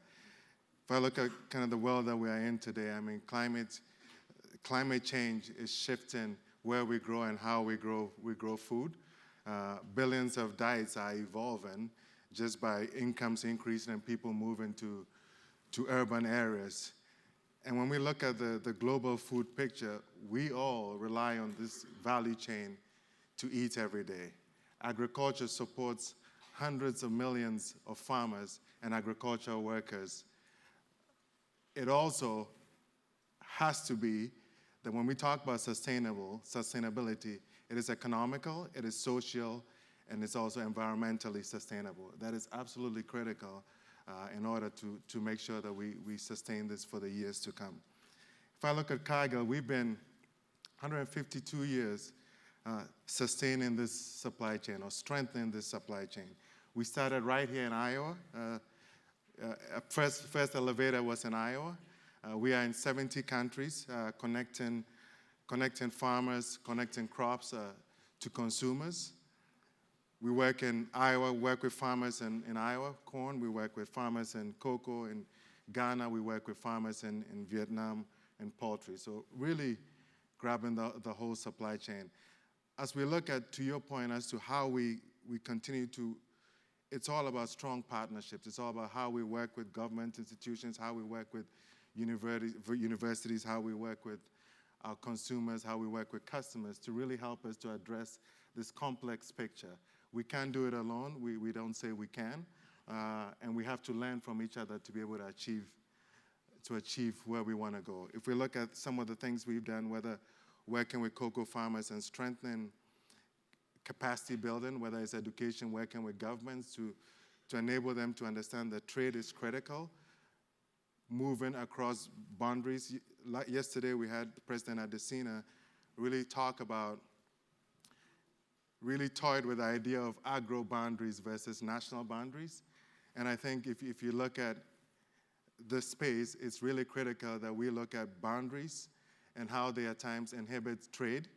and really making sure that we're all fighting with our policymakers to ensure that trade is extreme. We have no trade barriers and we can trade across. Being a Ghanaian and working in West Africa for cargoes numerous years ago, just being unable to sell from Ghana to Nigeria or being unable to move to the next country in Ivory Coast due to non-tariff barriers are all critical things that we really need to break away so we can actually feed Africa. Thank you. Indeed. Thank you very much. And now. Thank you so much, Michelle. Thank you so much for having us here. It's wonderful to be on this panel with this esteemed group of colleagues and partners. As a global food company, the Kellogg Company recognizes that we have a really important role to play in helping to address these issues of food security and healthy and robust food systems in the face of challenges such as climate change, civil unrest, cross-boundary conservation issues. So we really view our work as being aligned and completely connected to the Sustainable Development Goals. For us particularly, Sustainable Development Goal number 2, which is really all around the eradication of hunger through climate-smart agricultural practices, through addressing food security, and through addressing hunger. And through that, we touch on so much other work. We touch on the role of women and farmers in education and health and nutrition and water and climate. And for us, that's a really good way of thinking about these critical intersection points of sustainability. We know that in the face of the types of risks that we have from climate change and other challenges, food systems can fail fast. And that is often what drives migration and civil unrest, huge challenges around water. These are things that we need to be thinking about very closely as a business. These are business critical issues for us, how we source our ingredients, how we ensure the right quality and quantity, where we source them from, as Kojo said, as crops shift due to weather pattern changes. But just looking after it for our own business is not sufficient, because we know that we've got an accountability within the communities where we operate globally and within the communities from which we source. So we've really worked to set commitments that extend back through the transparency and traceability of our value chain to the farm fields. We have commitments to be able to help enable climate-smart agricultural practices with improved yields and livelihoods for over 500,000 farmers around the world. And we achieved some of the goals that we had set within that to support smallholders and women 3 to 4 years early. We can only do this kind of work to address social and environmental and economic sustainability through our value chain, though, together with partners. And Kojo, you spoke to it beautifully just now. None of us can do any of this work in a vacuum. It requires policy engagement like we have here in Iowa in partnership with Walmart and Cargill and others in the Midwest Row Crop Collaborative, which leverages cross-state boundary capabilities that the USDA has put into place, like the Regional Conservation Partnership programs, as well as partners in Ghana, in Cote d'Ivoire, in Congo, together again with Cargill and CARE and others. It's through that kind of work where we can really bring sustainable solutions to address the sustainability challenges that exist within our food systems. So looking forward to sharing more examples, but with that, I will pass on to our next speaker. Thank you very much, Diane. Let's move. Claire, FinTrack, go ahead. Okay. FinTrack actually it provides services to smallholder farmers. We work with actually a lot of you in this room. We work with a lot of NGOs. We work with a lot of private companies. Our job is to transfer good agricultural practices to smallholder farmers. And also to help them access technologies. So whether it's seeds, whether it's drip irrigation kits, whether it's hermetic storage, such as the hermetic storage bags for maize that Purdue has developed. Yesterday, the USAID Administrator, Mark Green, discussed a cold store, CoolBot and Store It Cold that are in a partnership in Central America. FinTrack was instrumental in facilitating that. We typically are funded by USAID. We work on USAID programs, but we also are able to attract and leverage a lot of private sector investment. And our focus is making sure that smallholders are integrated into local, regional, and export supply chains sustainably, which means they need to be more knowledgeable. Technologies are wonderful, and we've spoken so much about them this week. And they're ramping up and scaling for smallholder affordability and accessibility in ways that have never happened before, and it's really exciting. But we can't forget that extension is critical because knowledge is powerful, and the way that you have choices isn't only by being able to access technologies, it's being able to integrate them, it's being able to use them, and it's being able to recognize that income generation is critical to sustainability.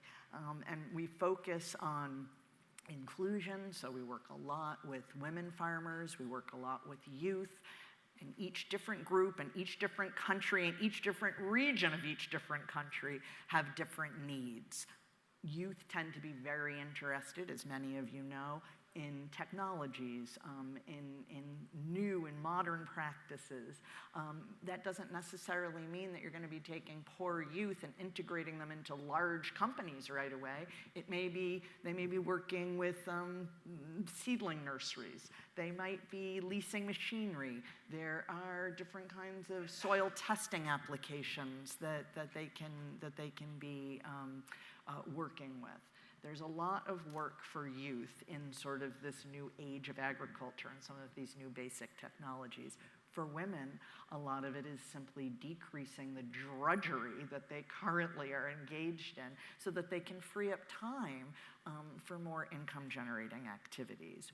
We work in Africa, we work in Southeast Asia, we work in Latin America, and we work across multiple value chains. So we're working with horticulture, we're working with maize, we're working with rice, and we're also working with dairy, fisheries, poultry. It doesn't mean that we're experts in all of that. We only have 300 people around the world working for us, but we work, again, in partnership with local NGOs, with international NGOs, with international and local companies, and we also measure what we do, because it's one thing to talk about it, it's another thing to be able to say this is what's working and sometimes this is what's not working. So we always measure our impact, and we try to always report online, via networks like Farming First, via forums like this, and through all sorts of different methods of communication within the countries we work. We're always trying to share what we've learned, the lessons that we've learned, and the technologies. We don't invent technologies. We promote technologies that other people are inventing. But again, I would underscore that for us, the whole concept of good agricultural practices is critical, because good agricultural practices also incorporate environmental practices. We've integrated nutrition into everything that we do. It's very easy to integrate components of nutrition into the technology transfer and the training that we provide to smallholders in conjunction with all these partners. And we have, just because you can sort of sound a little too self-promotional, and that's not what I'm meaning to do, in conjunction with all these partners and in all these countries that we've worked, in the last 3 years, we've worked with 1.3 million smallholder farmers and have leveraged did I say 1.3 or 1.6? 1.6 million farmers and leveraged $1.3 billion in new sales. So it's not by doing anything other than working in conjunction with everybody else, but doing it in a systemized way and making sure that smallholders are going to be able to avail themselves of what is currently going on in the world in terms of sustainable agriculture. Thank you. Dennis, please. Thank you very much. So Elanco Animal Health is an innovation-driven global animal health company, been in existence for more than 60 years, and we operate in more than 70 affiliates around the globe. We are affiliated to Eli Lilly and Company, which is a multinational pharmaceutical company, been in existence for 142 years. Our vision is food and companionship enriching life. The innovation we provide applies to both livestock, meat, milk, and eggs, as well as the human companion animal bond, which is dogs and cats. So if we look at sustainability, I think the key piece here is animal care and the impact that animal care has on sustainability. This is something that's very important to our primary producers, the farmers, but it's very important to consumers because there's a lot of inquiries from consumers around how are animals raised, how is food produced. From consumer-facing brands as well as stakeholders are asking about how is food produced. If you look at our organization, in 2009, internally, across more than 6,000 employees, we focused on enough, safe, affordable, and wholesome food. Our cause is enough. If you go to enoughmovement.com, you can find out more information about it. So it was around food security initially that was launched. And then as the United Nations Food and Agriculture Organization launched their 17 Sustainable Development Goals, we saw that there was common goals around 6 of their SDGs. And we have a One Health platform that covers those 6 goals. And that platform obviously starts with animal welfare and well-being, a healthy animal, and then transitions into dietary meat, milks, and eggs for a healthy human, and then obviously planetary health. So I think a lot of times people don't realize when you think about food waste, a lot of food waste is not that wilting salad that you see in the refrigerator at home, but it's about how many of those baby chicks become adults and become chicken. How many of those young bull calves and how many of those young heifer calves become adult animals and able to produce. How many of these animals succumb to disease and we lose? And that's our cause. The Enough movement plus One Health. That's what we do in our business every single day. I think the challenges we face, though, however, is that we are seeing with certain affluent consumers in insulated developed countries that the demands are different to what conventional production looks like. I'll give an example. Chickens raised without antibiotics versus conventional chickens. When chickens are raised without antibiotics, those chickens, there's unintended consequences and costs that they suffer because of the fact that they have higher clinical disease. As a result of that, important antibiotics, critically important in human medicine, are used to try to minimize the disease. That can have unintended consequences like increased antimicrobial resistance. Plus, let's look at the welfare issue that these animals suffer. They suffer higher clinical mortality, and they therefore consume more feed, more water. They produce litter, but they might not reach marketing age. And I can give you numerous examples of this where labeling around a clean label or an absence label produced without antibiotics has a significant effect on animal welfare and therefore on sustainability. If you look at a dairy farmer, he starts off with a heifer calf, and when she produces her first milk 2.5 years later, it's a tremendous pain if he loses that animal. Imagine if there was a 15 to 20% death loss.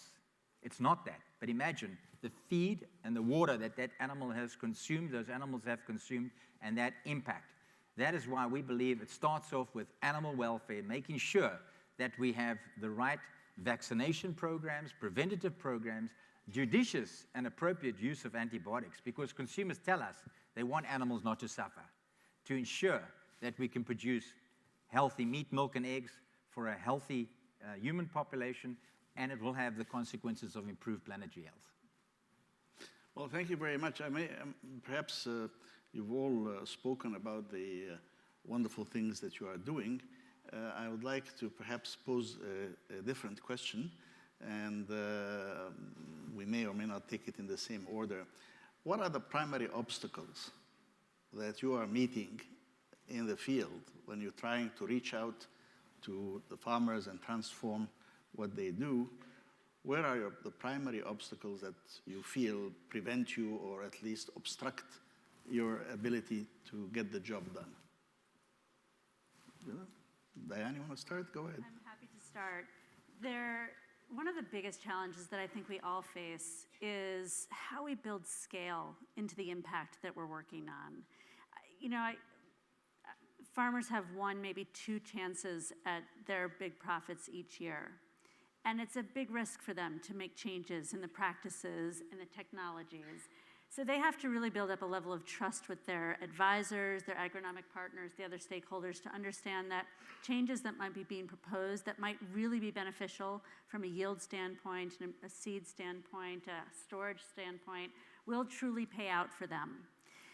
Once we've tested that out with a group of farmers in partnership with great folks like Symit, who I know is here, Borlaug's group, we work, as many of us do in partners, to bring those kinds of training and practices and technologies to bear.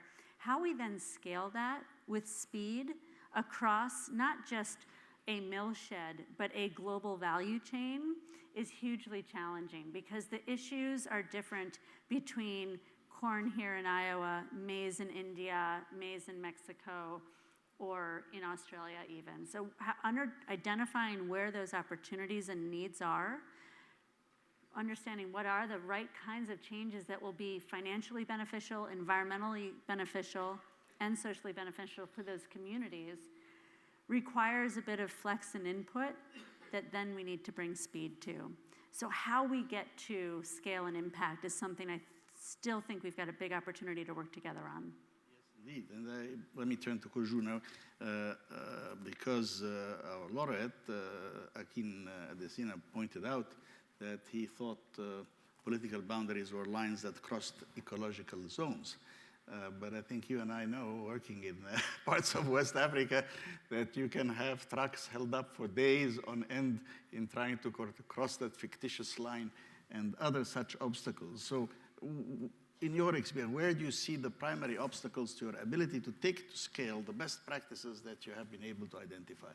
I see it. So I'll give an example kind of based on the US, and I think there is the fear that we get complacent in the food production, right? We look at the last 5 years has been very, very good in terms of global production. So there's a piece where we need to really be sure that as a group that we're not getting complacent, because demand is still growing, right? And if there's a shortfall in global production, we just go back to really bad places. So I think that's one on the scale. If I look at the farmer or the small scale farmer, working with them in Africa and India, it's all about giving them market access. It's all about a farmer waking up with all the hard toil to make sure that they're going to be paid when they deliver the grain or the cocoa, and it's not going to be 3 weeks, it's not going to be 4 weeks or never. So I think that's one, building trust with the farmer and really making sure they are paid on time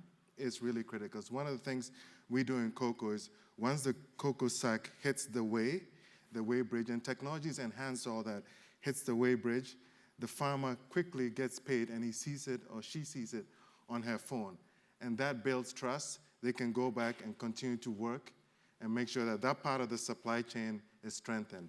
Then you can come with all your best practices, growing, and then supply chain, vessels, dealing with government. But I think it's, to your point, it's a holistic approach, making sure the farmer trusts, making sure the governments also understand what the big picture is.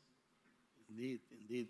And Claire, have you had, everything from packaging, because there's also in that whole supply chain, we know about post-harvest losses for farmers throughout parts of Africa can be very significant. Well, I think part of the thing is really understanding your consumer. In the case of smallholders, they're very risk adverse. So what we found in Kenya, for example, is where they were most interested in trying new technologies were post-harvest, because then at least they had their crop in hand. They weren't as interested in trying new seeds. That doesn't mean that they won't be interested in trying new seeds, but it does mean you need to start at a place that's more comfortable for them.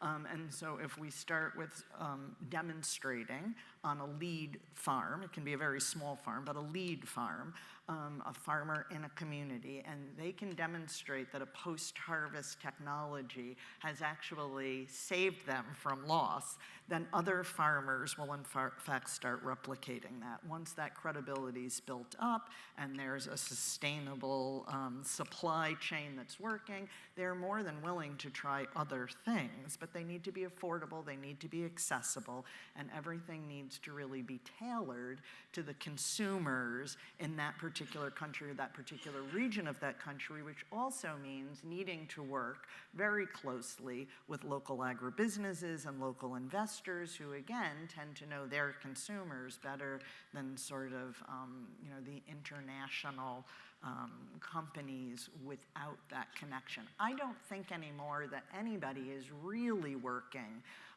in that kind of a siloed vacuum. I mean, I think everybody, again, we've been talking this whole week about technologies, we've been talking about partnerships, and I do think that that is what's happening, and as long as you can measure where that's working, it's much easier to replicate. And we're doing a lot, I think, in terms of scaling affordable, accessible technologies for smallholders as a group. We're doing a better job than we used to do. Okay, Dennis, you spoke to me earlier about free trade. And now that really is not the immediate concern of the smallholders or the local communities. That is very frequently government policies. Not only to add that, but as I was mentioning with Koju, the non-tariff barriers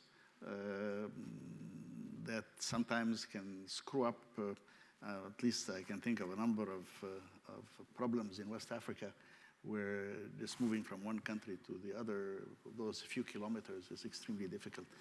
So from your perspective, what would you like to see done differently by governments or local communities in order to enable you to really achieve the objectives that you want? Well, I think what's impeding a sustainable food supply varies depending on the region of the world. Like in developing countries, poor people are frequently the ones producing the food, and they have little resources, little time. We saw a great presentation today from the CEO of John Deere and the Jiva project. Elanco partners with the Gates Foundation and Heifer International in our East African dairy project in Uganda and Kenya, and it's about producing quality milk. Then the scale, you mentioned scale, making sure that we have milk cooling, which is suitable for 20-cow operation, not a 2,000-cow operation like in the US, making sure that the product doesn't spoil from the farm via the road to the actual creamery. I think if you look at the other challenge in the developed countries, less than 2% of the population is involved in agriculture. So in the dairy industry, for example, 1 million people in the US are responsible for dairy production, and about another million indirectly in the processing. So if you look at a population of 330 plus million people, how many people really know about what happens on the farm, the animal care side? And so we all want safe and nutritious food. But today, if we had the abolishment of free trade agreements in the US, $8.5 billion of revenue in the US dairy industry would be lost. So what does that mean? It means one day out of every 7 days that the cows are being milked, that milk we've got to do something else with. It goes to exports today, but if we don't have free trade agreements, this is a significant loss for the dairy producers, 45,000 farmers who depend on this livelihood here in the US. I think the other challenge in the developed countries is around consumers. 71% say that in terms of health, they look at labels. Let me ask the question here. What does the label gluten-free water mean? I thought water was natural. What does gluten-free mean? Can you see how you can confuse and create fearful public responses by using inappropriate labeling? And this is what we face this is the impediment, in my opinion, in the developed areas, what's going to impact a sustainable food chain. The consumers want real information, but we've got to make sure that that information does not differentiate against the category. For example, milk, and degenerates the rest of milk sales if they differentiate on the category. That is a really important thing to do. So, as I say, I think the most important thing is in the developed countries, how do we help people, give them more resources, educate them, and in the developed countries, how do we provide more data around why milk is all the same, irrespective whether it comes from an organic, irrespective whether it's from GMO-free crop, irrespective it's from RBST-free cows, it's all the same. It's still one of the most nutritious products, one of the best bioavailability in terms of protein. Saturated fats, the benefits of saturated fats, phospholipids. Have we told this story? Do the physicians know this story? Are they telling their patients who are consumers why meat, milk, and eggs is important in the diet? I think that's the part that's lacking. Indeed, thank you. I just observed also that one of our very early food prize winners, Dr. Verghese Kurien, he was, I think, the fourth laureate. He actually organized the dairy industry in India and had said that India would outproduce the United States in 10 years. And I remember at the time I was involved with him and with others in India, and a lot of people were very suspicious. Can you really organize all these little operations into one big? He did. And well, he won the World Food Prize, appropriate recognition. So there's a lot to be done, and certainly animal husbandry and dairy should be taken into account, and not just the cereals, and much as I love my morning cereals, that's the cereal crops and so on, that a more holistic view involving all the partners is very much supported by everybody. I think we have time to take one or two questions from the floor, but Claire, you want to say something first? Focus on enabling environment within developing countries is important, obviously fighting bureaucracies and corruption, but also the trade barriers that are set up with unnecessary, sometimes phytosanitary regulations by developed markets. So, I mean, again, there's a balance that we need to strike that I don't necessarily think we always underscore. I think that's a very good point, because the phytosanitary barriers are not sufficiently recognized. So let me see, I can't see very well here. Somebody, okay, there, please. On that side we already have two, so please go on that side and we'll come back to you. Please go ahead first. Introduce yourself, please, and ask your... Yes, I'm Peter Matlin, formerly of the Rockefeller Foundation, currently at Cornell University. And I would be very interested in understanding how broadly integrated reporting frameworks are being used by companies in the agricultural sector. Now, these IR, or integrated reporting frameworks, of course, account for the kinds of stocks and flows of the 4 types of capital that Ismail mentioned in his introduction. And I'd like to know, to what extent do the non-financial elements in the IR frameworks, when they are used, they truly influence decision-making at the company level? And are the non-financial elements a difficult sell to, and difficult for shareholders to understand? Thank you. Question. Next, please. Good morning. Thank you for the panel. My name is Leah Lucas. I've just completed a master's degree in African development at the London School of Economics and Political Science. I'm going to make a comment today, and I would like you to respond to it. I've heard 3 main themes throughout this conference and this panel. The first is the need for locally based innovative solutions. The second are sustainable forms of animal production. And the third are low-cost solutions to protein deficiencies for the world's poor. And I see a potential solution that I have not heard yet in this conference, and that is the role of insects in the food system. So insects serve as both consumption for humans and also consumption for animals. 2 billion people currently consume insects. Many of them are found in Africa. With climatic changes, the naturally found insects in the climate are becoming fewer, so insect farming is becoming one of these new markets that can be used to both feed livestock, such as chickens, hogs, fish, and also used to feed human populations through supplements and through local markets. So could you please perhaps respond to the area of insects? How can we get people excited about insects? How can we get big donors to fund insects? Because in the West, insects are seen with a squeamish stomach. So everyone, let's support some innovative solutions to change. Thank you. Well, thank you. That's a very good question. And we have now 2 questions. And while the panel thinks, I'll just tell you a true story happened to me in the 70s when I was traveling in Saudi Arabia. And in the Gulf, the eastern part of Saudi Arabia, in the Gulf, of course, they eat shrimp. And I was there first in the east, and they said to me, "You're going to go to Najd later on?" I said, "Yes." There's terrible people in Najd. And I said, "Why?" I said, "They eat locusts, desert locusts, which is like a grasshopper." That's disgusting, that's terrible. Okay, the next day I've traveled, I'm in Najd, I'm eating my locusts with them, and they say, "You came from the Gulf." I say, It's terrible people there. They eat shrimp. And I said, well, what's wrong with shrimp?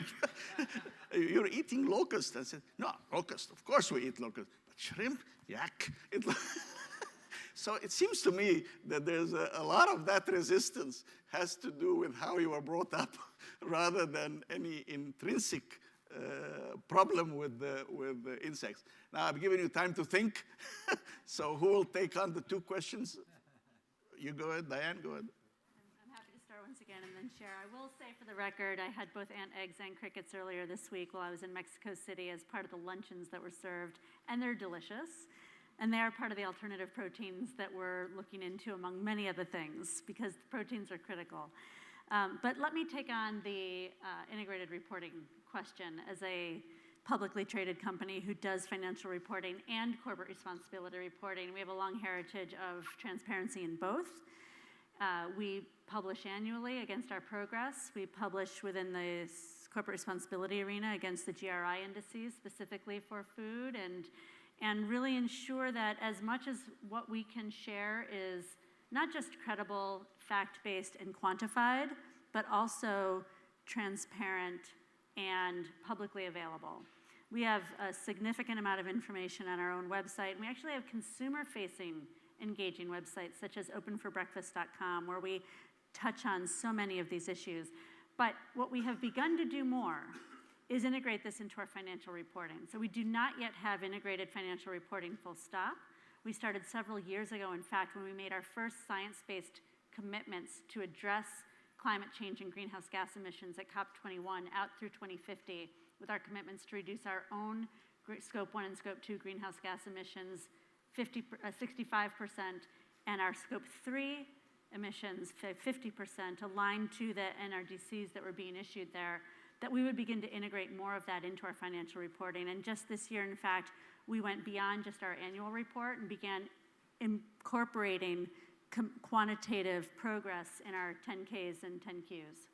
So I think we're seeing increasing numbers of companies move this direction.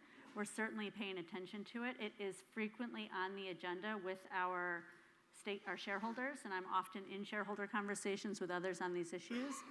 And the qualitative pieces are also part of performance appraisals and end-of-year assessments for leaders across the scale of the company, integrated into how they're delivering for the business. So I'll stop there. Could talk on for much longer, but we'll give some space to others.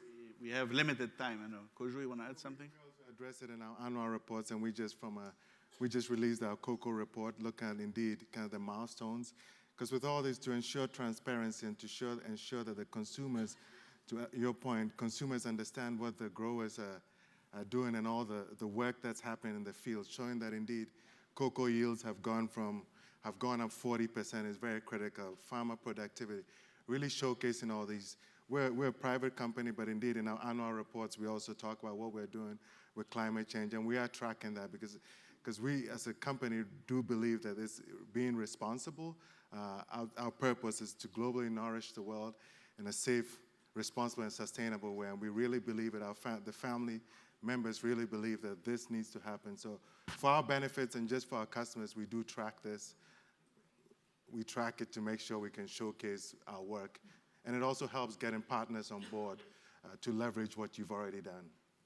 Okay, let's take one last question from here because we are very pressed for time. But please, from this side, please, somebody.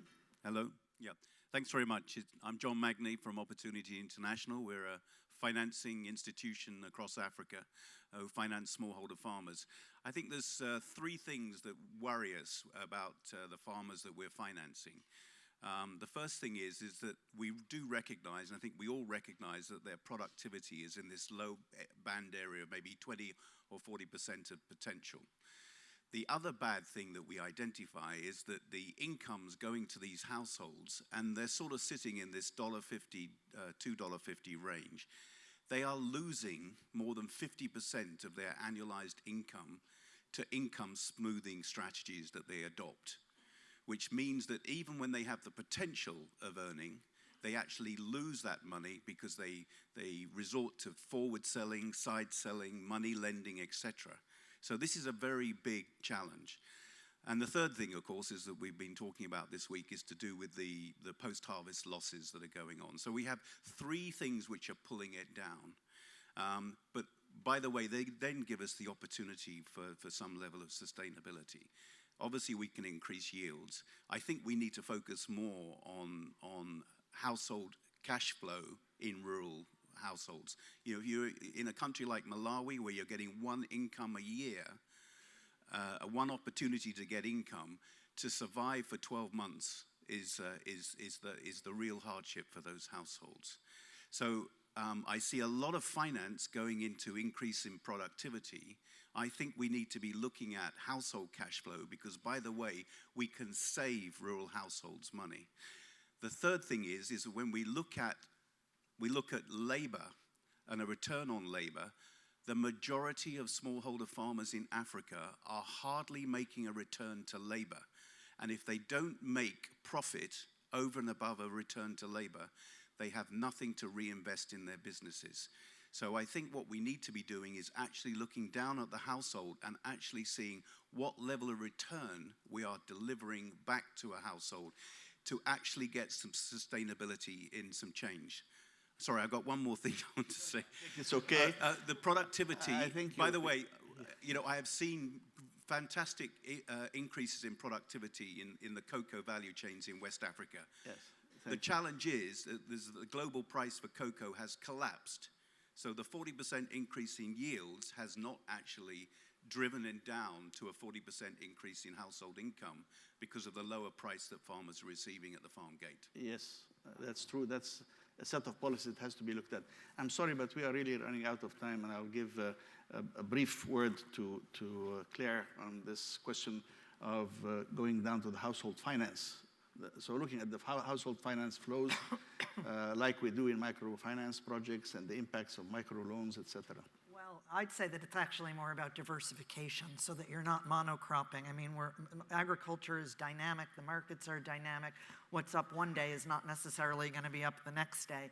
And so you want to be able to have a certain element of self-financing as well as access to credit, which would mean that what you'd want to be doing is being more productive. For example, if you're a maize farmer, you want to be more productive in your maize so that you can free up more of your area for horticulture, and you want to be able to have some surplus. You want to be able to do your post-harvest storage so that you're not always selling at the lowest time of the year when everybody else is, and you want to be able to combine those things so that actually it makes more sense.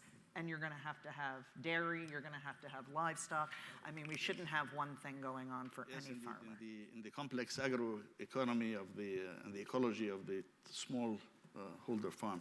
I wish we could have more time, but we have heard from 4 distinguished representatives of how the private sector works and tries to include the excluded and make sure that we approach the task of production and feeding and nutrition of the world in a way that will promote sustainability.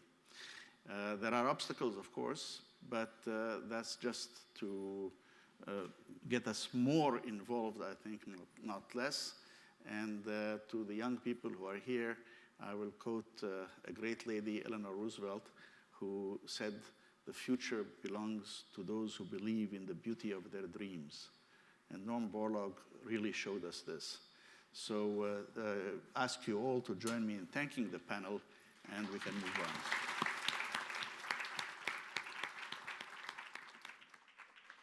Ismail, thank you so much. I knew you would conduct an extraordinary discussion, and indeed you have, thanked by your extraordinary panel. So thank you very much. And we've all got answers now when people say, "I won't eat meat that's been immunized." You know, you say, "Oh, so you prefer the suffering of animals." I like it, I like it, I like it. Okay, thank you very much indeed.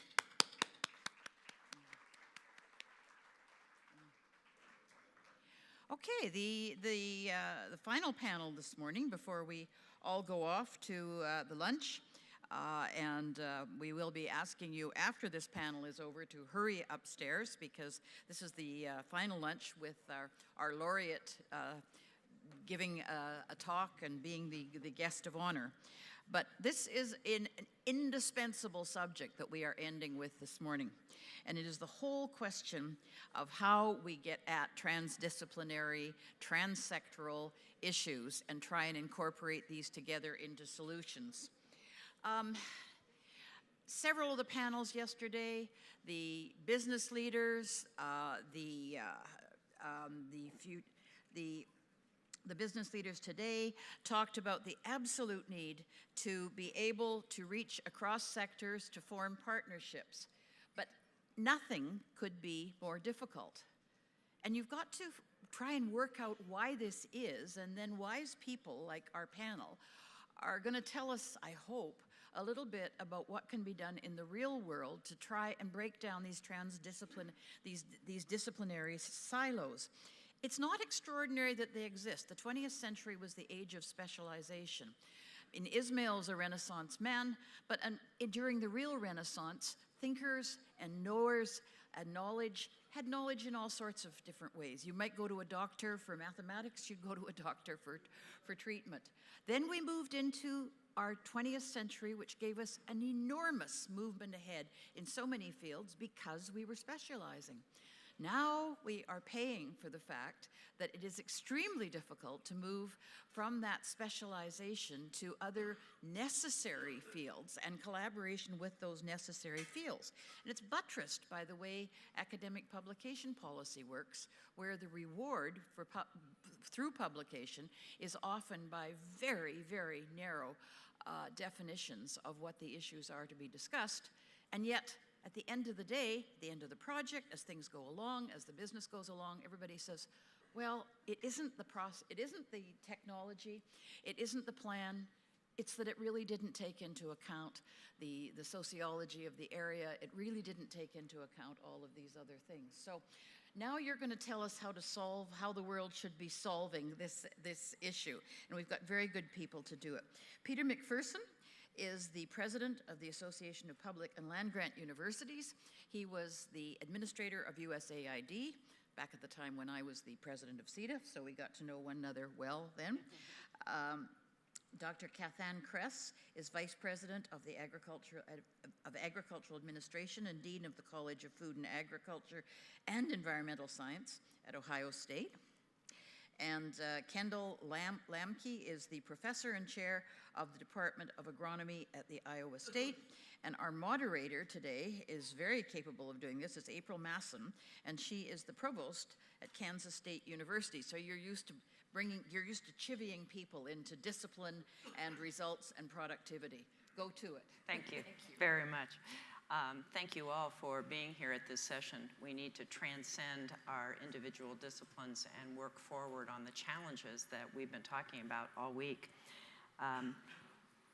I hope that if you haven't had the opportunity to actually read this report, that you will go to the Association of Land-Grant Public Universities website and get it. We brought a whole bunch of these to the meetings. They're gone. And if you just check on the website, we'll be able to get it to you. This is the Challenge of Change, harnessing university discovery, engagement, and learning to achieve food and nutrition security.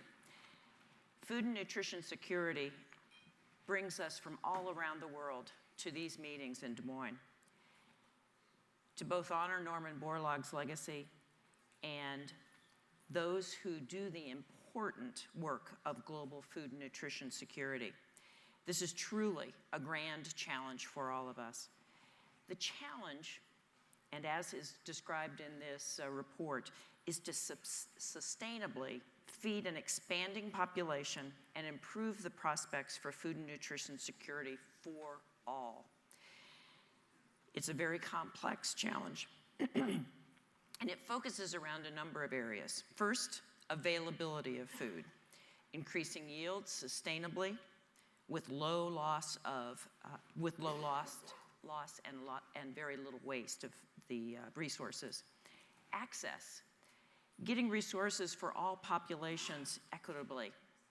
And lastly, utilization, addressing both malnutrition and obesity to ensure full human potential, and doing this safely to protect and improve public health. This report looked inside universities. We really analyzed ourselves. We challenged ourselves to bring together the talent and the knowledge to address global food and nutrition security. Truly a big challenge, but I think we're up to it. And we have the educational institutions, the research programs, the government and non-government entities, and industry. And we've heard from each of these groups this week. We can bring these groups together in venues like the one we are exchanging information here now.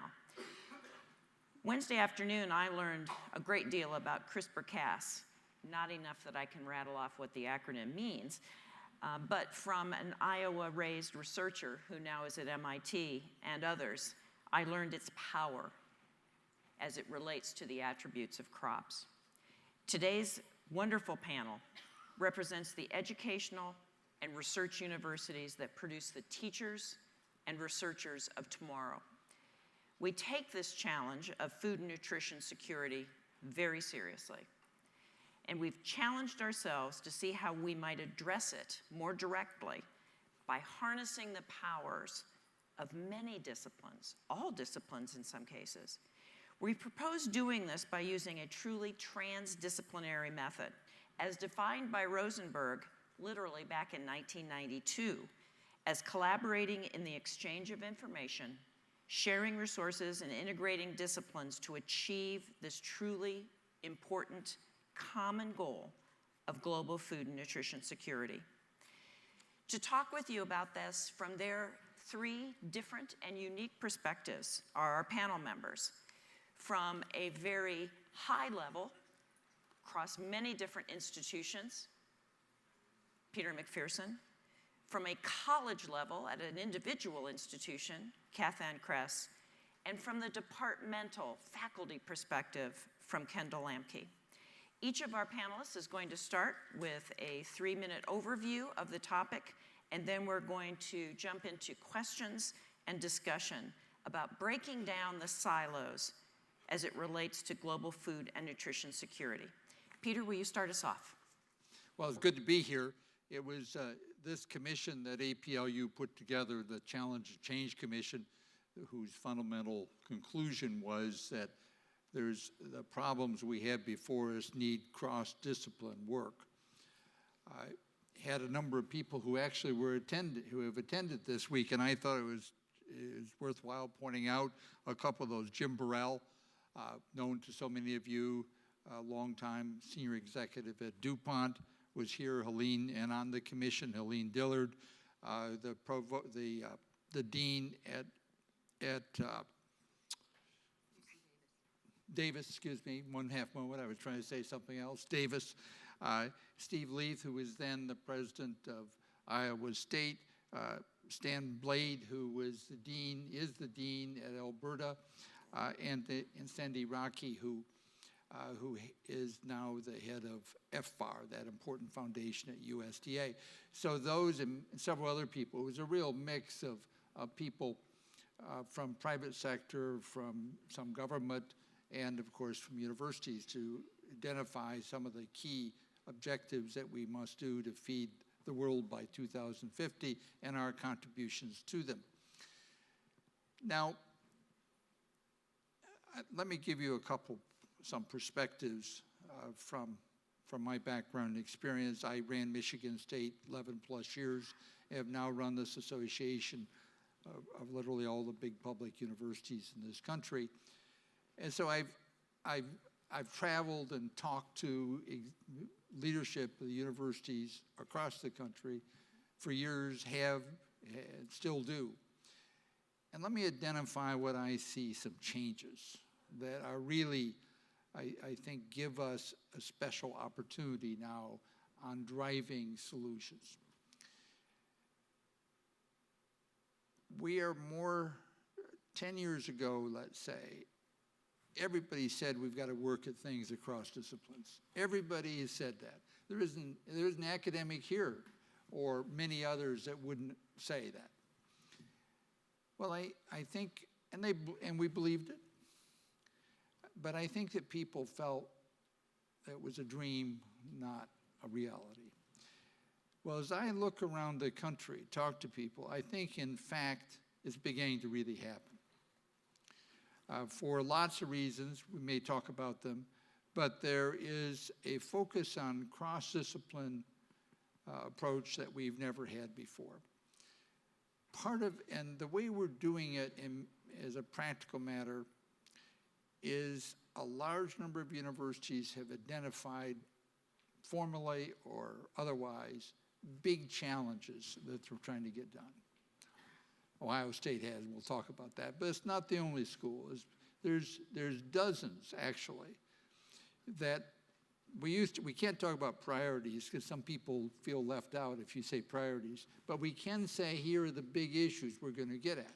And it bottomed in our capacity in our state for lots of reasons. Well, so I see a movement, and big issues almost always take cross-discipline work. There's just no way that you can do this. We've moved faster, by the way, I think, in health care, where NIH huge grants have forced us to be cross-discipline. But I think it's happening across universities generally. And by the way, when you identify some big challenges, this gets a bit in the weeds, you may say, but it's an important reality on a campus. The big challenges almost always require social sciences as well as traditional hard sciences. Just think about the big things you want to get done. You need people engaged along with a technical solution. And when you have big challenges that involve the whole university or big chunks of university, it becomes politically practical to drive the big challenges. So that's the world that's emerging. And I think we are set for a time with the Challenge of Change report and other such efforts to have a big impact. Thank you, Peter. Catherine.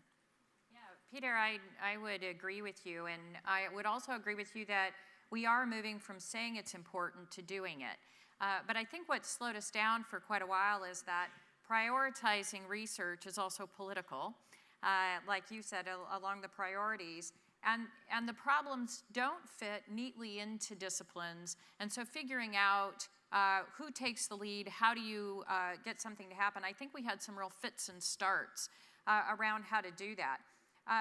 But what I think is really exciting is seeing with the grand challenges and projects like we have at Ohio State with our discovery themes was the idea of having it emerge from the faculty.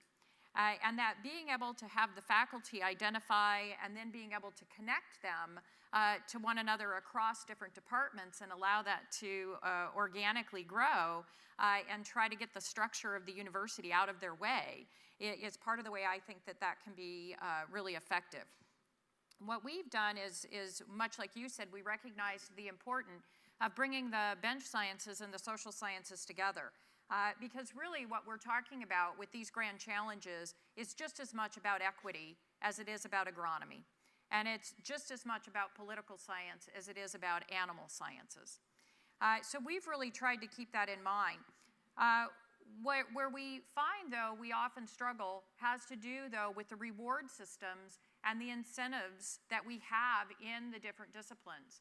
Because of all the specializations, as was mentioned, typically what these faculty are looking for is to publish in very specific journals that are very specialized still. So being able to do the transdisciplinary research becomes very, very difficult if we think that we can't get it published in those journals or we can't secure the grants that are in these specialized areas. And so one of the things we've tried to do at our university is figure out how do we create the seed, if you will, the incentives that can help to launch that, particularly among the junior faculty where we think there's some tremendous opportunities. So what we've done with our discovery themes is that it begins organically with the faculty determining the area. One we have is called INFACT. It's Food and Agricultural Transformation. It brings together faculty from across a number of our disciplines, everything from the climate and food production that you might expect in food systems and health and nutrition, to culture, art and design, as well as business and entrepreneurship, all working together and with their mission to transform the way we grow, process, and distribute food, but with a transfer from thinking about it in terms of production to thinking about it in terms of consumption. And so I think there's just some tremendous opportunities. As we look to the future, we also have established ways to engage the students, such as a newly launched learning community that's focused on agroecosystems and sustainability, but isn't just for students in our college, but attracts students from all over the university to engage with us as we do this work. Very good, thank you. Kendall. Thank you, April. So it's a pleasure to be here. And when I became chair 12 years ago in agronomy at Iowa State, you know, our department's focused on looking at the production system, right? And believe it or not, we involve different disciplines. And we're trying to tackle these complex, wicked problems like we've outlined in this Challenge of Change report. And I realized that our disciplines weren't talking to one another, at least formally. And so we started implementing a systems thinking perspective and started implementing a framework of systems modeling. And I know that those words give some people the jitters, I understand that, but I think they bring three things to us that are important for our conversation today. One, they allow us to synthesize the knowledge that we've all accumulated in our disciplines and bring it together to bear on these problems in world food security. Secondly, they form a glue to hold our faculty together around a common cause and to get them to work together and help them develop the common language they need to talk with one another. And then they allow them to pursue these individual disciplinary questions in a thoughtful way, right, as they apply to the system that Kath Ann was talking about earlier. And I think that's been working for us, and it takes time. And then once we get this together internally, right, then we can start working with the sociologists, and then we can start working with the economists, which we really got to do, right, because without them, we'll never solve these problems. So at the university level, I'm going to talk about some things just from my perspective with faculty, right? So first of all, we need engaged university leadership all the way to the top, right? They got to recognize the complexity of these problems and how that impacts all the way down, because we need them to set examples for how we should behave and act and do these things, right? And secondly, we need to focus on how and who we hire as faculty and staff. And so they're the folks that are going to be doing this, and we need to continue to focus on a diversity of people and thought. And these people need to come in with excellent communication skills, and then after we hire them, we need to mentor and support them as people. And that's because that's what they want to do. These people want to solve problems, and we need to give them the freedom to do that. We need to make some changes at the funding system. In the funding system, we can maybe go into that later. We need community engagement. If we're going to solve these problems, we've got to be engaged with the communities that have them at the faculty level, rather than the armchair approach of trying to predict what their problems are. Then I think we also need to start training our undergraduate and graduate students to think like this and give them the perspective of working in these teams in a transdisciplinary way and developing the language that they need to communicate with people in other disciplines like engineers, like economists, like sociologists, from a department like mine in agronomy. All three of you have brought up some really good points. I want to pick up Kendall's last comment. Let's talk about funding. So our research is driven and supported by incredible funding at many different levels. How do you see our funding as helping our transdisciplinary research or hindering it? What are the obstacles that we need to overcome to truly have efficient, sufficient convergent research support? I'll let anyone start. You brought it up, Kendall. I brought it up, so I'll start then. So I think this is a wicked complex problem too, right? and so I don't think there are any single solutions, but I think part of the problem is so the grant review system itself, I think, sort of canalizes grants down a path because the very people who are reviewing them are also have an interest in how these things move forward. I don't think we do a very good job of measuring impact from grants. So right now we're measuring it in a publication framework, and what we really need to do is set metrics for how they really tackled the hard problems we're trying to solve. And what kind of impact have they had on the ground? How have they impacted a farmer, right? And of course, the other challenge with grants is there's lots of lobbying for different kinds of individual research, right? Because we have this single factor approach that we're going to solve these problems with single factors. And so I didn't offer any solutions, I don't think, but I think we can deal with the review process, and how we measure grants. Well, even creating review processes for the grants and for funding that has transdisciplinary representation on the review teams would help, because then you have that broader view, even taking a look at what the project is and making determinations about funding. I'd also agree with what Kendall was saying about leadership sort of all the way along. One of the things at Ohio State that of course I'm pleased by because of where I'm sitting now, but I'm a social scientist as dean of our College of Food, Agriculture, and Environmental Sciences because of our recognition that you absolutely have to start demonstrating and role modeling the transdisciplinary approach, not just talking about it. Well, it seems to me whenever you're part of or running a big organization, you need to have big goals. I mean, that's true. When I ran AID, we had some big things, ORT and so forth, that we drove that changed the organization. In business, you better have some big goals.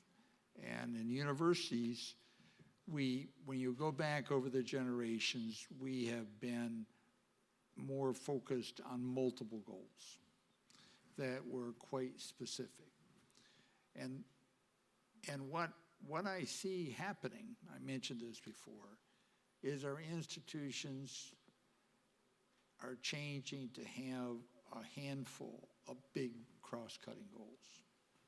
And why did we do that? Well, part of it is the world has gotten more complex. At least we've understood it better and understood the complexity better. So we got a very complex world, and there aren't good, simple answers.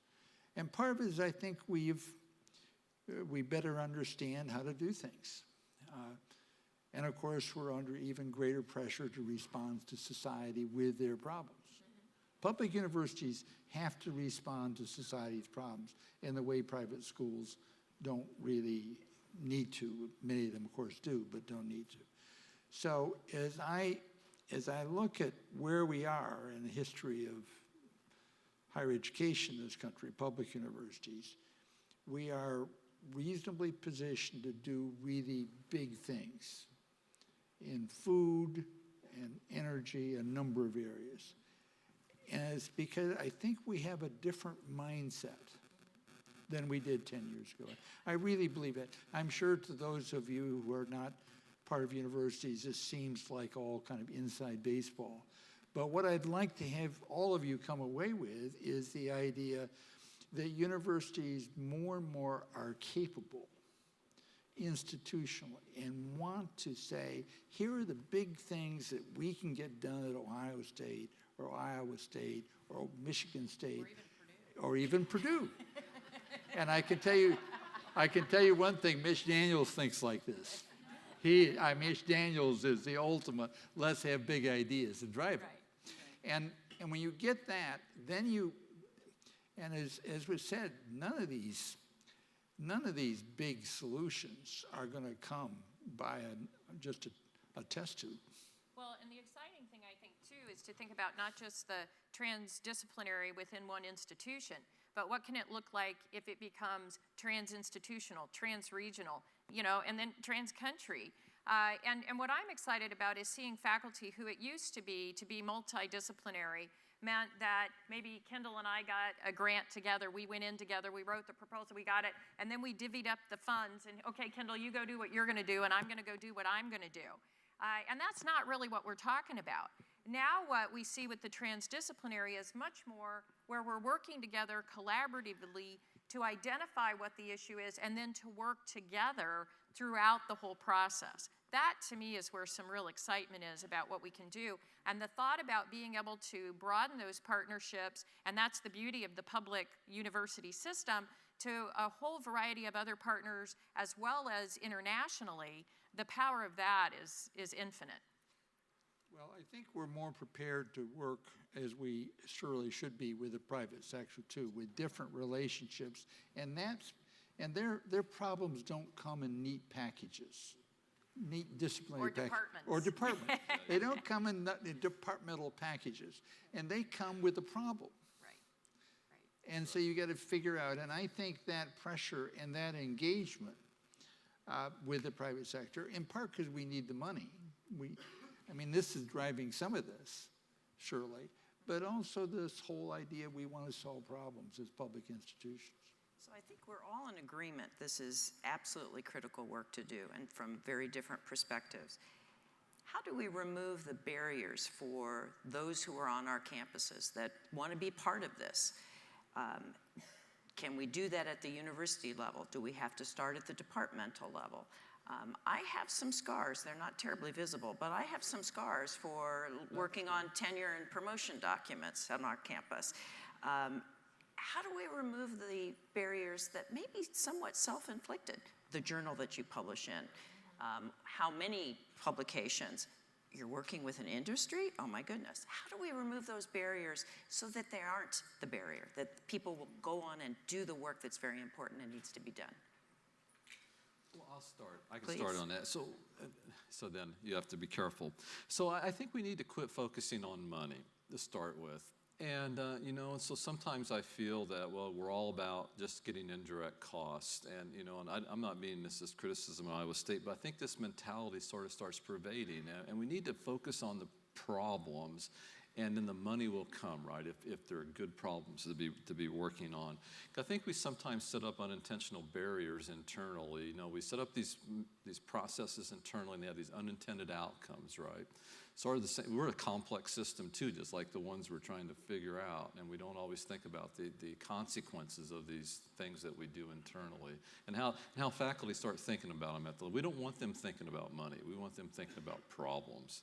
I don't want them writing grants 24 hours a day. I want them thinking and writing about the problems and teaching students. That's what they want to do too. Yeah, it's like if you had decided to take a road trip, say to the Grand Canyon, and you plotted your whole route based on where you could find the gas stations, right, instead of plotting your route based on how do you get to the Grand Canyon. That's a good analogy. Yeah. I like that. Yeah. I do think that there is some problems, and of course you as a longtime provost understand. But I think you would agree with me that university leadership, to get things done, has to drive visions. We have relatively little direct authority compared to a private sector situation. Though I will point out in government, you can't fire anybody either. So vision is a big deal in universities. And universities that come together with a vision, and it can't be just the president and provost off sitting there, but come together with a vision. Some people will get excited about the vision, and other people really won't. But those people that don't get excited end up not getting as much resources, as much acclaim. The decisions, it's an important point that I know we all agree with. Decisions changing universities in important part become a matter of vision and big goals. There's an idealism, I think, in public universities that's pretty deep and broad. That's an exciting thing to harness. So the three of you have seen many different universities. You represent different universities. Where do we see transdisciplinary research being done well, or examples of it?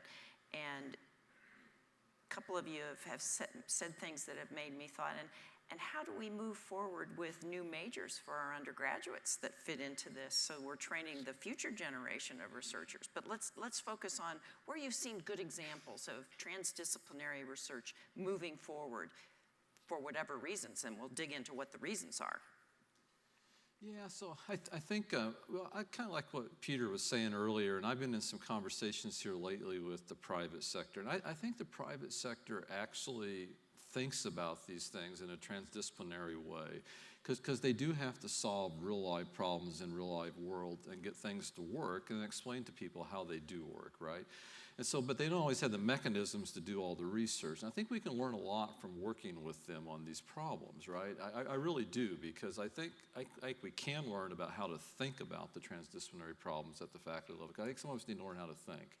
about these problems. I mean, that's the place that's where I see the thinking going on.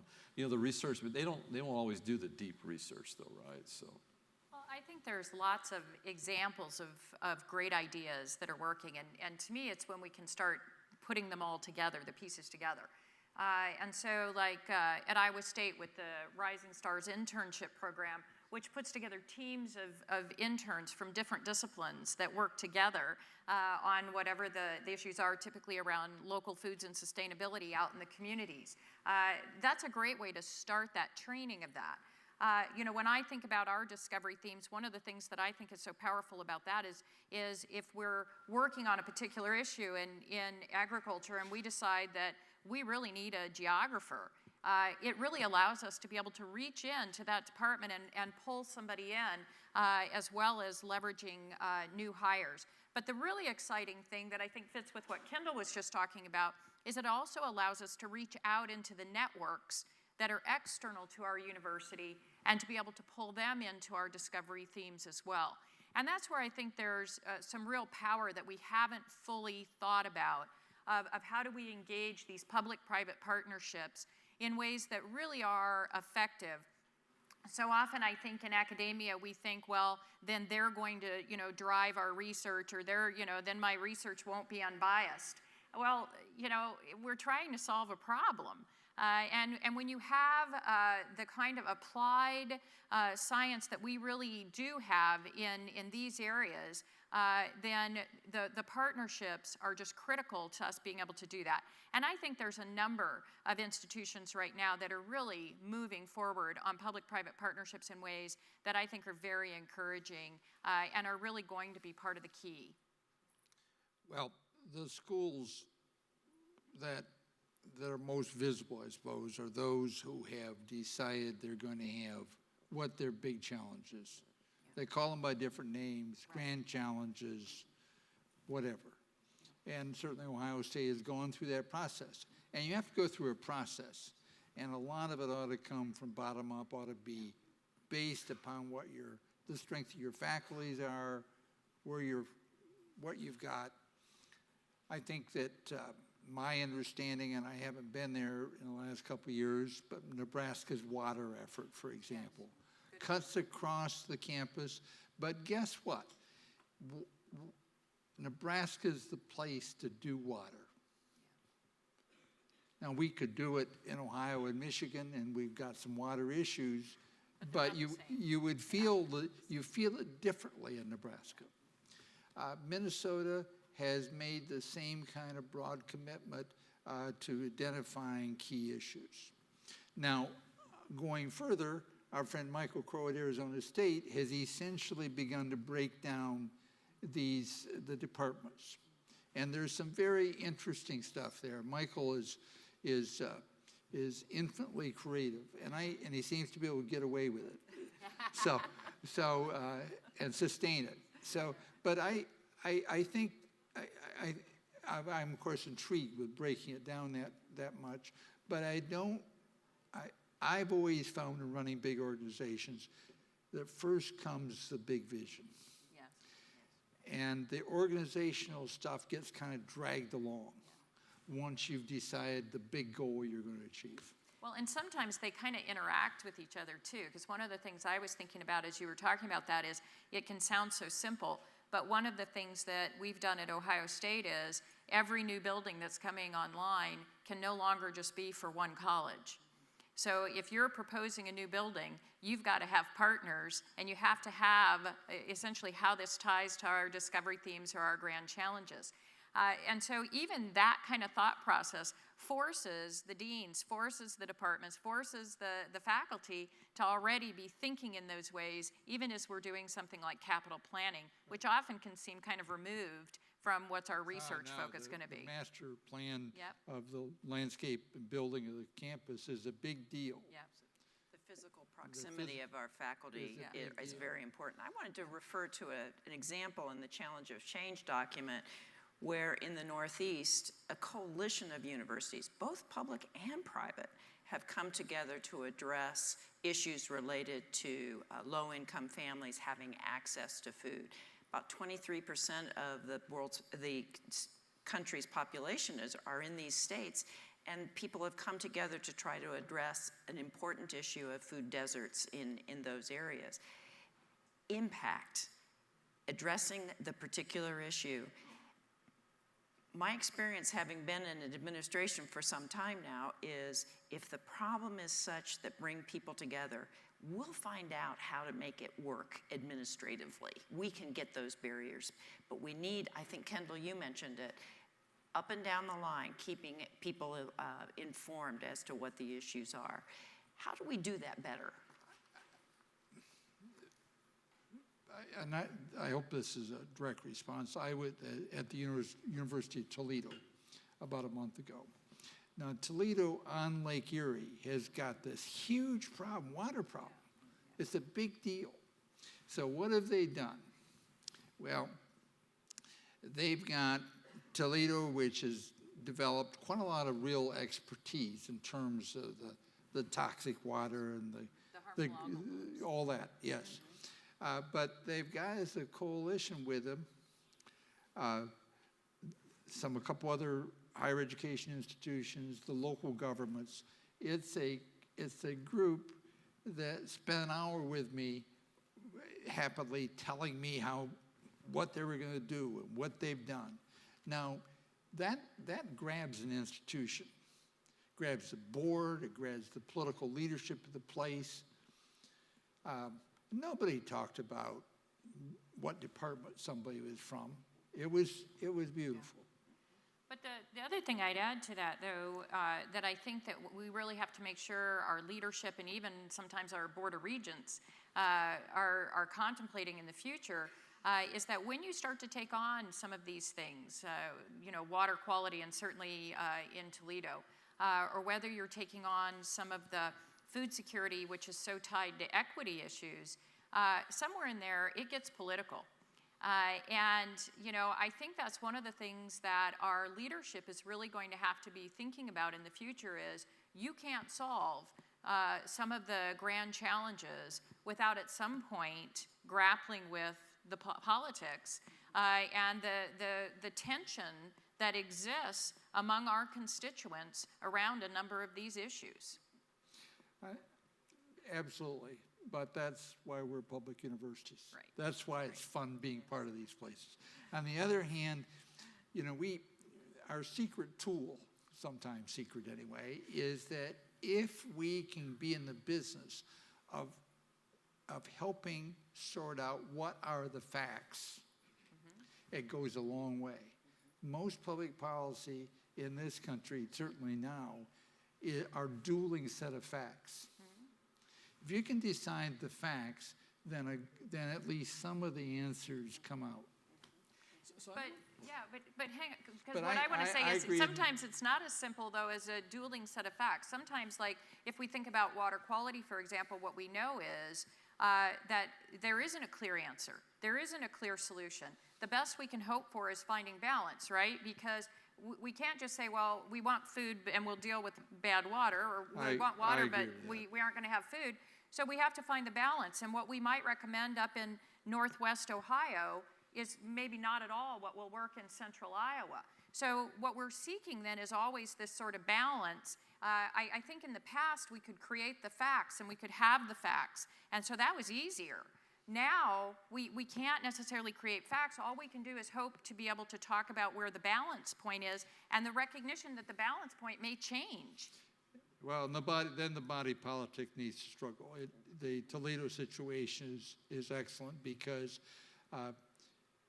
yes, you could take care of the water problem if they didn't farm anymore in that part of the state. Right. That's exactly right. Or the Chesapeake Bay, or for that matter, Iowa, right? That's Des Moines. right. Well, so I just want to think about this from a structural point of view at the university.